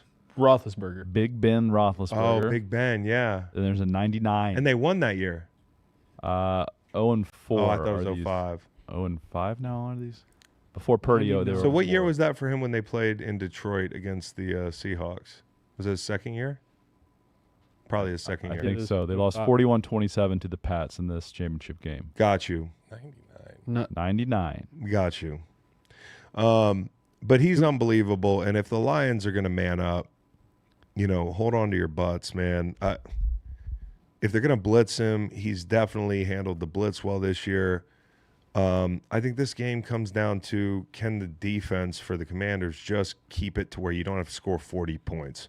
I think if the number's 30, you got a shot. If the number's 27, you got a shot. If the number's 38 and it's 40, it's going to be a long day. They gotta not shoot themselves in the foot either. Like they gotta make Detroit beat them and not beat themselves. Like cut down penalties. Like you got to catch balls that you're supposed to catch. This is the game. I feel like there's a lot of plays you think about. Like Jaden Daniels, he's a great quarterback. You forget to move on to the next play. But there's a lot of plays that you look back and you're like, damn, that's a whole different situation if you just catch that rock right there. Well, I think a lot of it, we saw some pre-snap penalties pop up for them late in the season, and they've won a lot of close games, but in the close games they've won, other teams have made mistakes, which oftentimes is the case in the NFL. Like Detroit just isn't customarily going to make a lot of mistakes. Yeah. Okay. That's why you can't make Hail Mary, either. Stevenson being a dumbass. Yeah. Atlanta, Raheem Morris, bad clock management. They capitalize. We got, what was the other one? The Bucs game just last week. You had the jet sweep fumble. You had 3rd and 1. We can't get the snap off. Then we kick a field goal with a chance to go up 4 late in that game. Just bad management. Bucs making mistakes. So, not taking anything away from the Commanders. I believe in this team. I really do because of the quarterback. I believe they can make it a game. I believe they can cover. I don't know, but is that possible? Yeah. But what they've got to do is get stops in the red zone. And that's not been their strongest suit. And Detroit, although they've had some hiccups, like if you remember back to last year when they played Vegas, I think it was, and they had 5 trips to the red zone. I think they go like 1 of 5 or something. Mm-hmm. Like it would take one of those games. It would take one of the games where Jared Goff throws multiple picks. Like when he played Houston, they still found a way to escape that game. It's a Detroit team, and if Montgomery comes back, that run game is a lot to handle. I think the question for me with the Commanders is, how do you help out your defense by being aggressive on fourth down? Because they're as good as anybody on fourth down. We talk about it all the time. Like, case in point, not a fourth down, but it was a third down at the end of the game when they're icing that game against the Bucs. They go out a pistol. Jaden keeps it. He shrugs off Kalijah Cansey, and he's on the edge. And, you know, the intricacies in the scheme, Cliff's done a great job of out-leveraging Levante David on that play, and then Jaden Daniels takes it away, right? And breaks the tackle and that sort of thing. Like, that's essentially a fourth down for the Bucs. There are countless situations that you can point to where the quarterback makes the difference with his legs, or the threat of his legs. And so, do you have to allot a spy? Who's that spy going to be? In my opinion, it can't be Anzalone, because Anzalone's really good in coverage. Okay, so I think the money downs are going to be huge. And then for me, if I'm playing the Lions, I'm not saying it's easy. I'm not saying like, oh, you just do it. The way the Bills beat them, number one, Eckler's got to be big, right? Like, if you can get Eckler out in the route, you might have some chances. Ertz has to win some, right? Although if you're Brian Branch, you kind of like that matchup. Zacchaeus got to catch all passes. Zacchaeus has to catch the ball, right? McLaurin's got to win his matchup. If it's Amik Robertson, they're not going to not throw the ball. I think Damani Brown is heating up right now. Brown has to win his matchup. He has to have a big game because he's like that third, fourth guy you're not really thinking about. So whoever's on him, he has to be thinking about, like, I need to cook him. And Amase Brown, a little more fuel for him. He been talking shit. Damani Brown's on that list that St. Brown says every morning about the wide receivers picked before him and whatnot. So, hey, have a little fire under it. I love go how out there. they always put the guys on the list, but not the fucking teams like that fuck the pickup. Or the coordinators or the coaches that are there at the time. But anyways, I just think the big thing is, you know, you got to win your money downs, and to me, it's a game where if you're playing defense against these guys, they can dog walk you for 80 yards and just hold on to the football, keep Jaden off the field. You have to get him behind the sticks early, and that might entail some run blitzes that turn into good calls into play action. That might entail some edge pressure. You know, early downs. Like, I remember in that Buffalo game, they brought edge pressure and got off the field because they brought pressure on early downs. And if you can steal 2 possessions early in the game, in a high-scoring game, that might be it. Now, I'm not saying they score like Buffalo or that they got Josh Allen on the field, but they have Jaden Daniels. And so I think for Detroit, when they find that St. Juice matchup, if you're the Commanders, you have to avoid them getting in one play. And if that's Jamison Williams, I think Jamison Williams is going to be a big part of this game plan. You know, I kind of worry about that weakest link in the secondary for the Commanders. Goff's so smart. He's so seasoned. He's been in these spots a bunch. And if the run game gets going, then the play action gets going. The one good thing that you have on your side, if you're the Commanders, like, what do you need to defend Detroit? You need a lot of things, but one of the things you absolutely have to have is good linebacker play. And they've got very good, experienced linebackers. So, anybody's guess. I think most people are probably all over Detroit and the points, but this game could be a lot of fun. I hope it is, for the sake of the playoffs, because there's a lot of pressure on these 2 Saturday games. We might have 2 blowouts. You know, a little bit nervous about that. Blowouts? Now, by that, I mean it could be an 11-point game. Just a non-competitive game, and divisional round sucks. Ooh, a blowout. I didn't say it's going to happen. I might be hedging to set up the gambling show, which we have to record in 30 minutes. Oh, a blowout. Quickly, here a he big goes. shout out to Atomic John Gaslighter. dropping us $5 and saying thanks for putting on a great program all season long. Atomic John in the chat. Thank you, dude. Atomic John. Thank you. And then we've got Houston and Kansas City, which I'm excited about this game. Like I kind of like seeing what teams do when their backs against the wall. And this Houston team's been in a corner for months, it feels like. I think there's some, like we talked about the Buffalo game, there's a lot you can glean from the game that just happened between these two games. You don't throw that game out the window. And I think for Houston, you're going to walk away from and say, okay, we don't have Tank Dell anymore. But I'm excited to get Aziz Al-Shaair back. You know, you talk about like the middle of the field and the way that, you know, Kansas City can pick you apart with crossers and all types of things that fuck with linebackers' eyes and, you know, perimeter stuff now. Like you need an extra hat to the ball. You have the speed with him in the middle of the field, and now you finally have him and Harris on the field together, which happened for the first time, I think, last week. The first time these guys played, he didn't play. I think that matters. The Joe Mixon injury could swing the game massively. If Mixon doesn't play, like, and Bobby Slowick pulls this game out, then he should be a head coach. Like, if they find a way to rally and get a win in this game, like maybe that'll mean he had a really good day. Or it'll mean that the front got it done, because that to me is your biggest hope.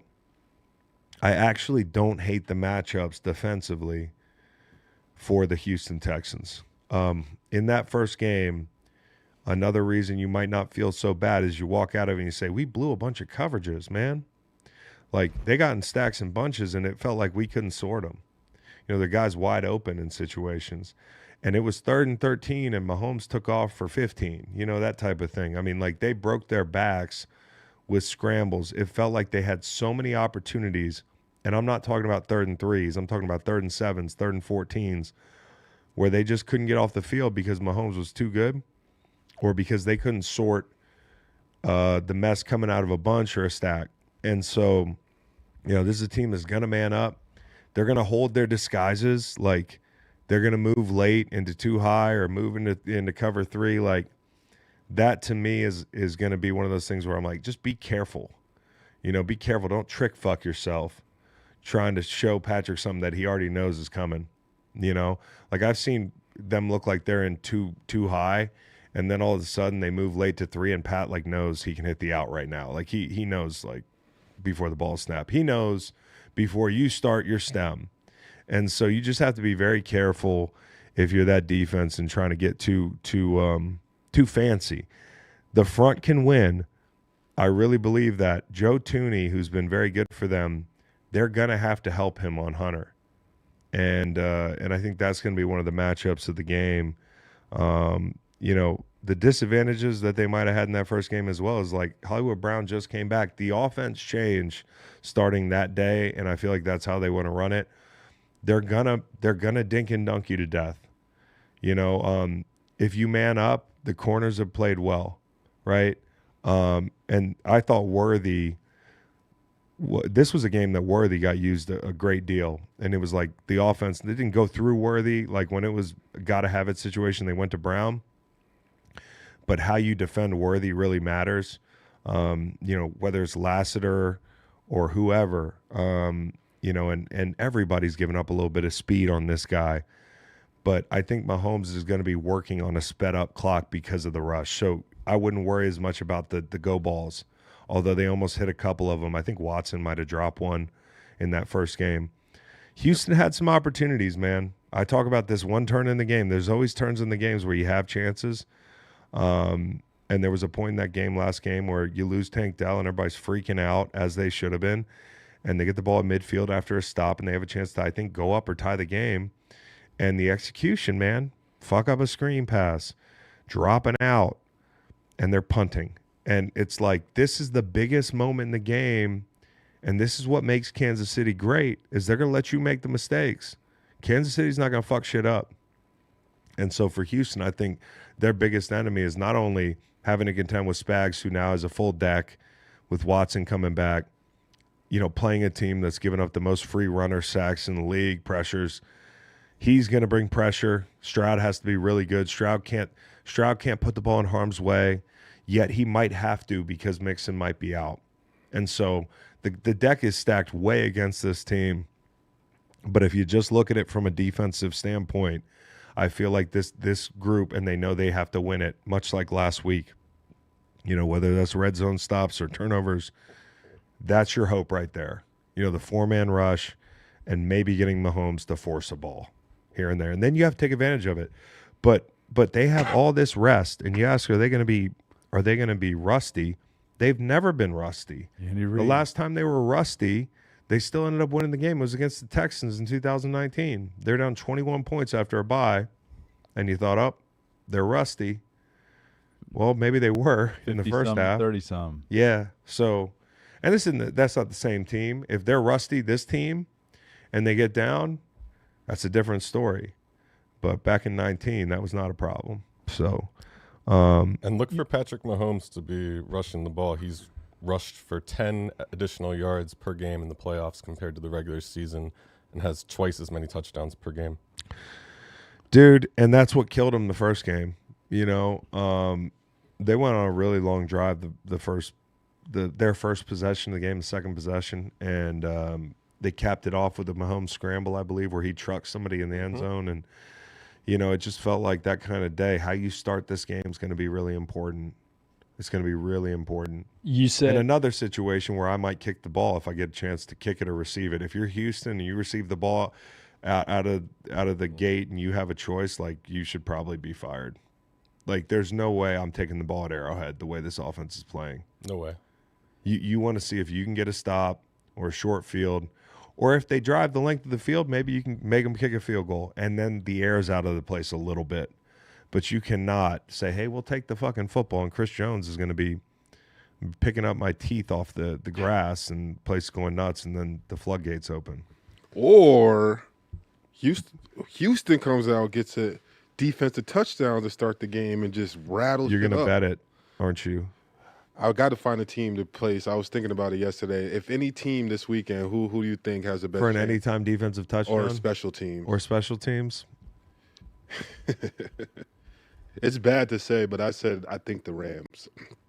I don't know why, but I don't think the Rams are going to win, but I feel like a fumble or something to their favor can happen, and that defense is just – they just had one. So just feel like they're active enough that – Kansas City. Yeah.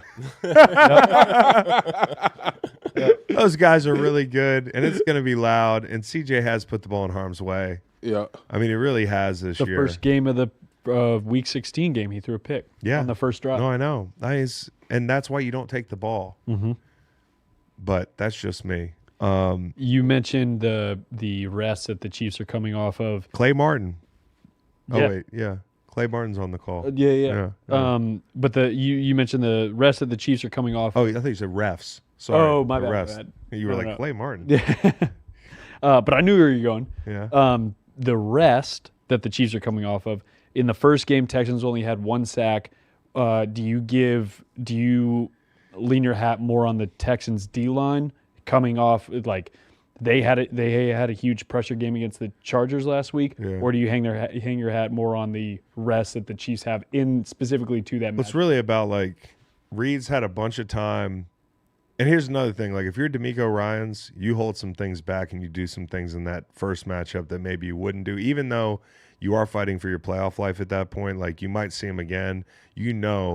Advantage Reed, especially with a bye. Like, that scares me. I honestly, the only sack they had in that game was Christian Harris on a blitz. And so, like, that's not indicative of the mismatch that you've got up front in the pass rush game. Mm-hmm. Mahomes holds the key to this thing. He's the type of guy that if he wants to negate the pass rush, he can. And that's why you got to put him in situations where he actually has to make plays, right?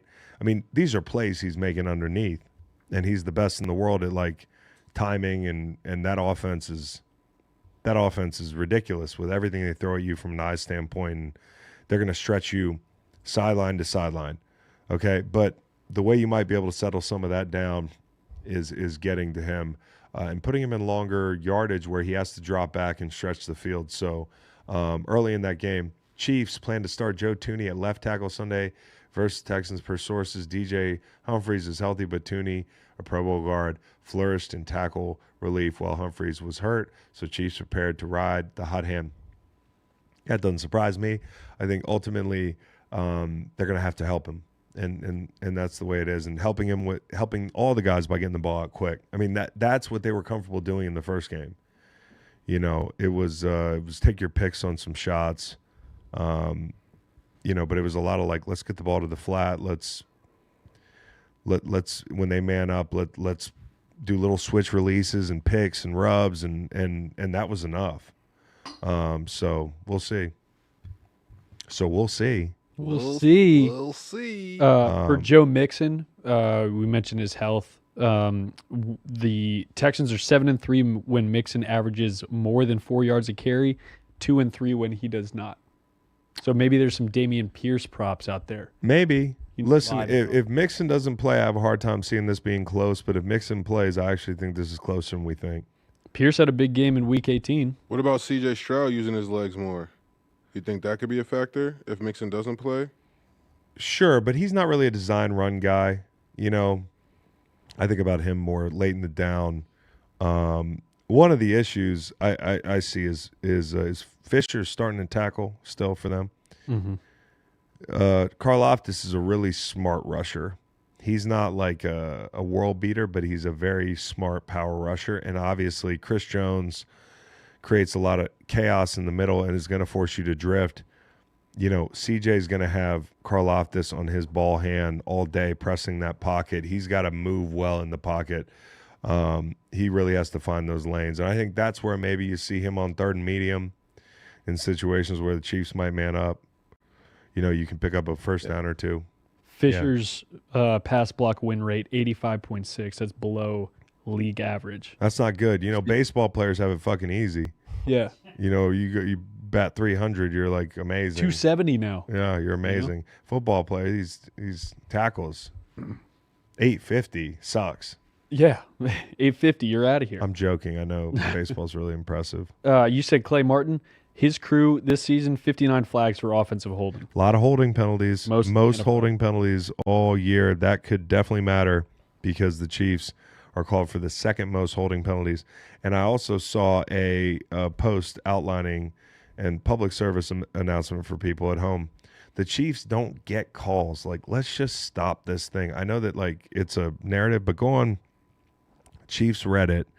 There was a nice video on there that explained that this team's actually been penalized a lot.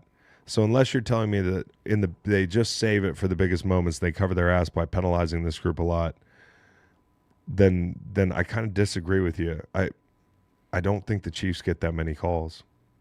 I don't, and the numbers back that up. So that narrative's kind of tired.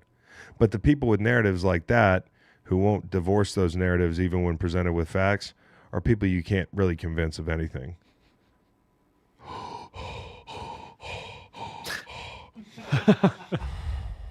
Use these too to breathe. These little holes in your nose. Anyways, we'll see. We'll see. We'll see. We'll see. Yeah. I think this weekend is when we'll see about this. What else, guys? What else is going on in the world? Airbnb. Oh, yeah? All over the place. Does that mean we have an ad? It does. Let's do it. What's up, Greenlight fans? It's your boy, Dr. Fax, and I want to talk to you about Airbnb. Me and the Greenlight crew, a few years ago, we stayed at Airbnb for the Super Bowl in Arizona, and it was absolutely immaculate. It had a huge cactus in the backyard, had a pool, had enough room for everybody, way better than a hotel. And then recently, just purchased a house with my girl, and we found out that we can be hosts. And your house might be worth more than you think, and you can find out at airbnb.com/host. You did a really good job on that ad, Nate. Appreciate it. Anything else, guys? I think Is that it? Muhammad Ali's birthday. Oh, happy birthday, Muhammad Ali. Yeah. He's dead. He's been gone now about 8-9 years. Rest in peace. I know. Yeah.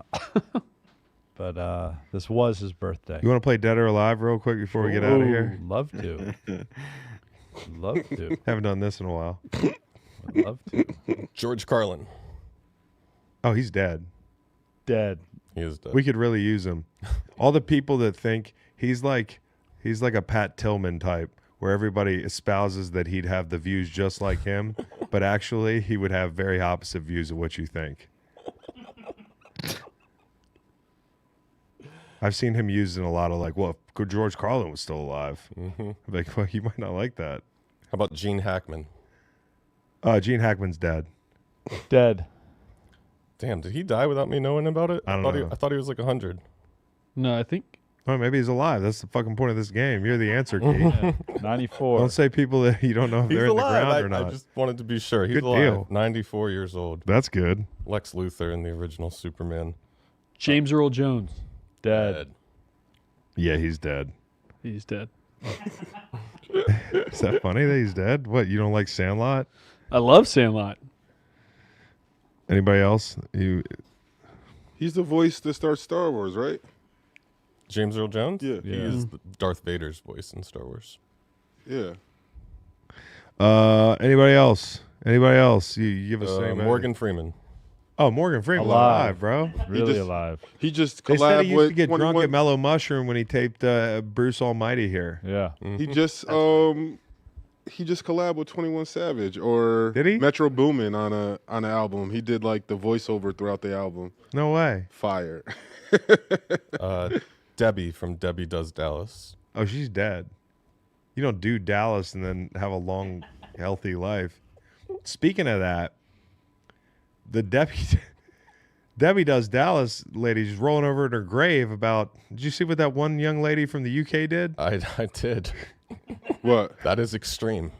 Oh, 1,000? 1,000 people in a day? Yeah, someone did the breakdown. A Of, breakdown? yeah. With like a telestrator because and she like. said she did it in so many hours, and like the breakdown was that it's 44 seconds per person. No. Like, yes, because Yeah, it is. 1,000, like 1,000. She held up the Wilt If you did Chamberlain 1,000 thing. people in a day, You know, I'm going and to call this she- into question. People are calling the Wilt Chamberlain thing into question, like no record of it. Mm-hmm. I don't know if this happened. Oh no, there's record. I don't want to see it. How many hours do you need to sleep? Huh? Well, she's not sleeping. No, this 4 is hours? straight through.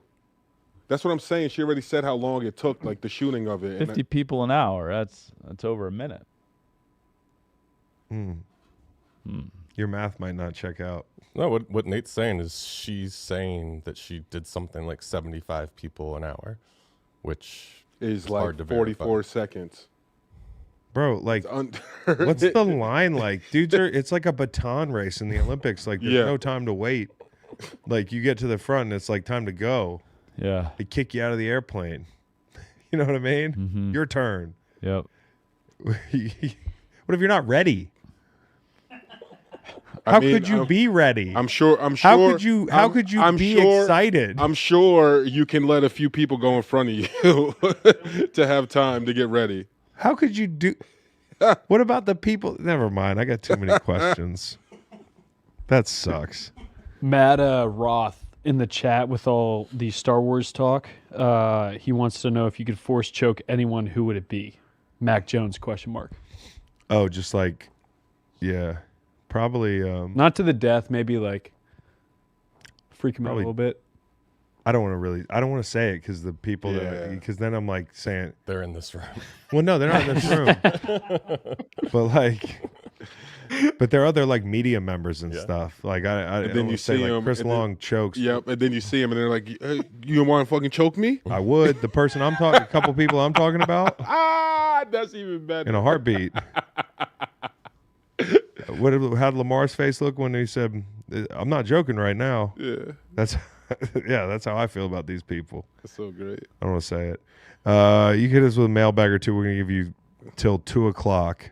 If there's any good mailbags in the next minute, we'll answer them. If not, we're gonna go 2:00 or 1:30.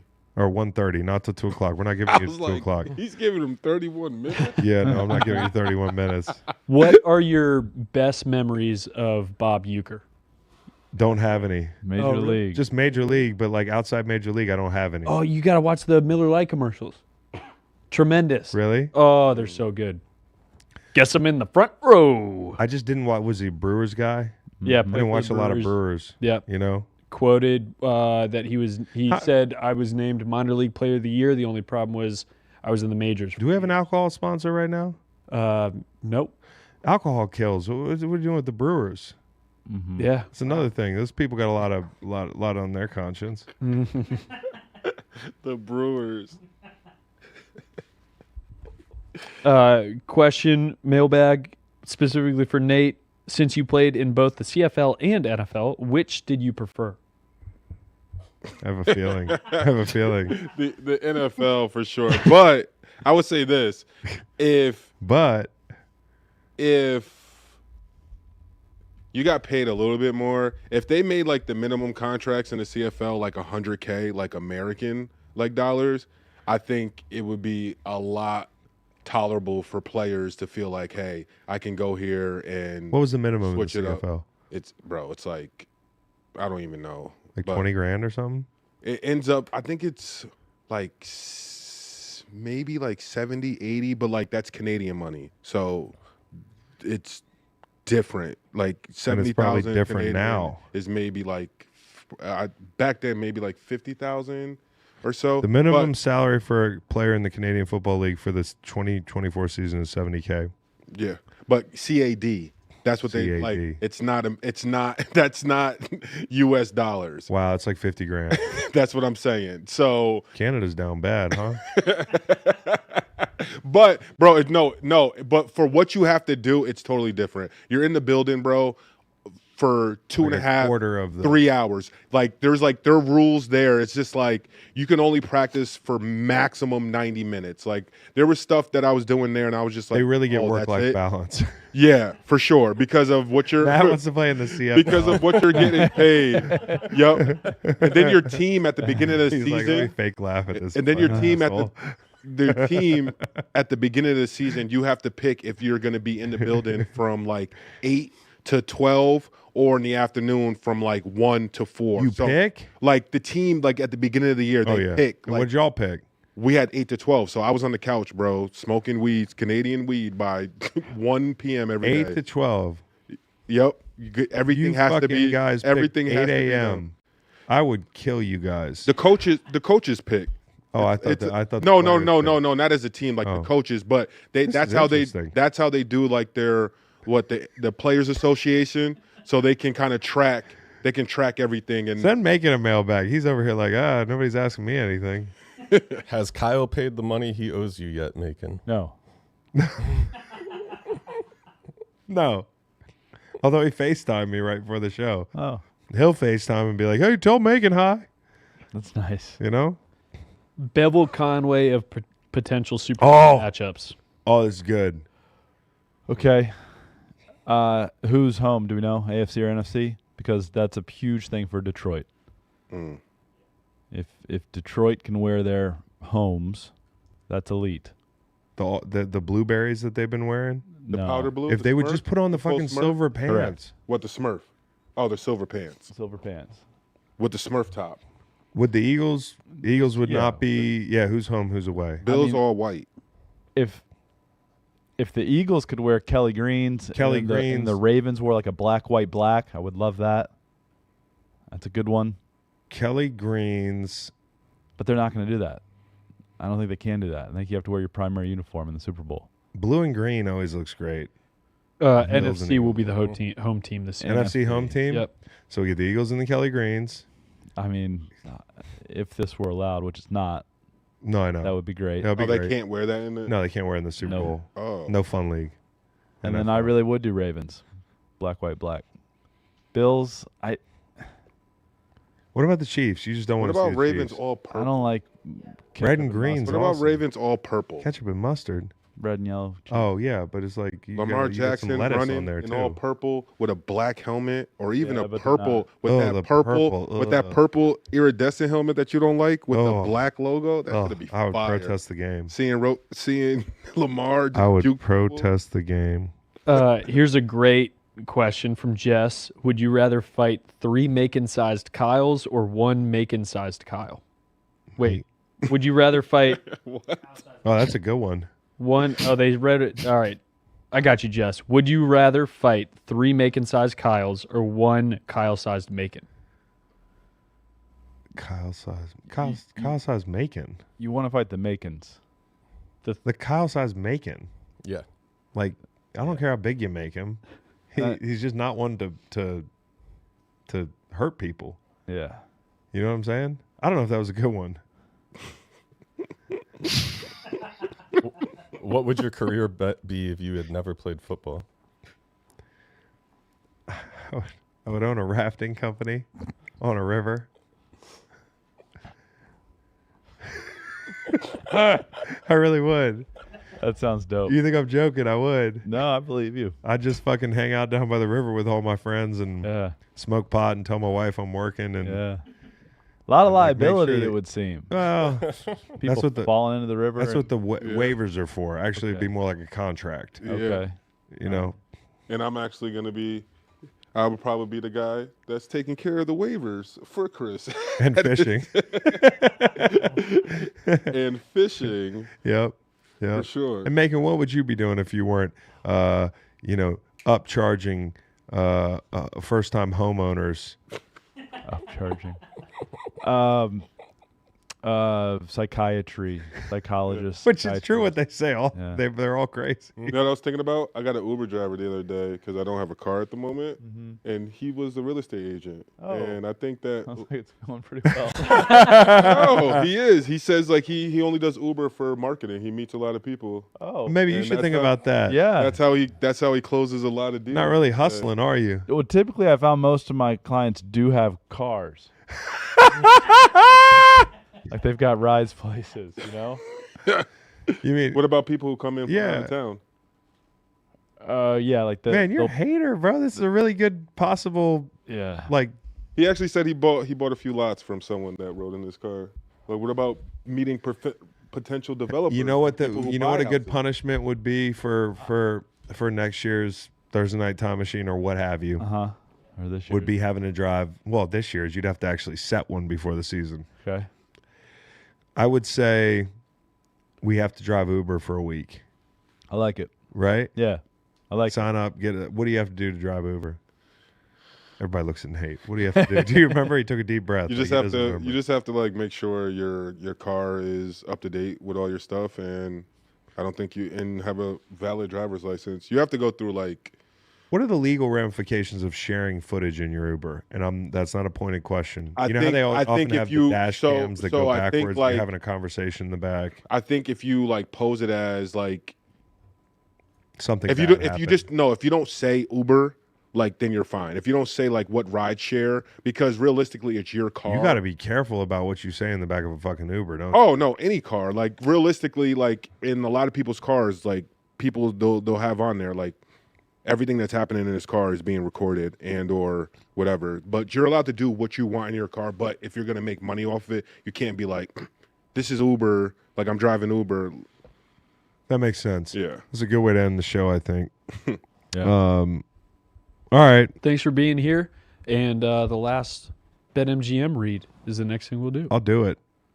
As we get ready for the divisional round in the NFL this weekend, I want you to picture this. You bet your favorite player his first touchdown score, but he throws a block to send a teammate into the end zone, and you lost your bet, Wrong. right? No, not right. Wrong. With BetMGM's second chance promotion, you'll get your stake back if your first touchdown scorer scores second. Bet on any pro football player to score the first touchdown of the game. If you're right, you win. If your player scores second, you get your stake back in cash. Keep that in mind next time you throw in a first touchdown score bet with BetMGM. Happy hunting.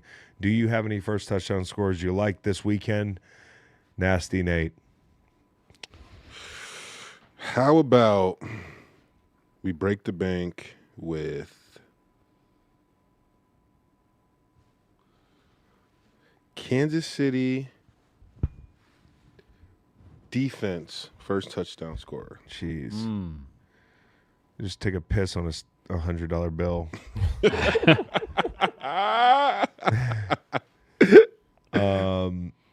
Yeah, one that might be outside of the box. How about Blake Watson? This is for anytime or first. For the Eagles, you could always Saquon could be tired from jamming his boot up Gainwell. their ass for 85 yards, and Gainwell might get the ball in the red zone. I like that. You know what I mean? I like Gainwell. In the Baltimore game, Marquise Brown too. in the Baltimore game. By the way, how about Deontay Johnson? He could be getting touches this weekend, but instead he can't keep the crazy inside. So let me ask you a question about that. You could help Deontay Johnson in your other. Let me ask you about this. The Ravens picked him back up.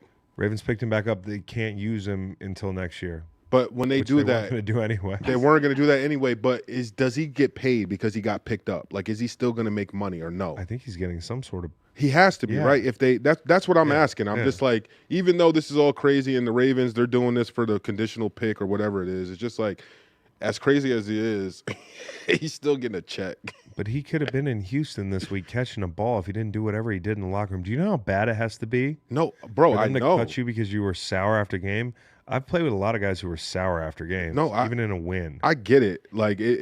And how bad it has to be mentally for him and his nugget that even happened. It's happened with two teams But he's Scott Stapp. He created his own prison. He did. This is all his doing. He was a 1,000-yard receiver. He's a legit guy. Yeah. And I think that's what drives him nuts is he's like, all right, I'm a guy. I proved it. And now I can't be a guy anymore. These teams aren't letting me be a guy. You got to show a little patience.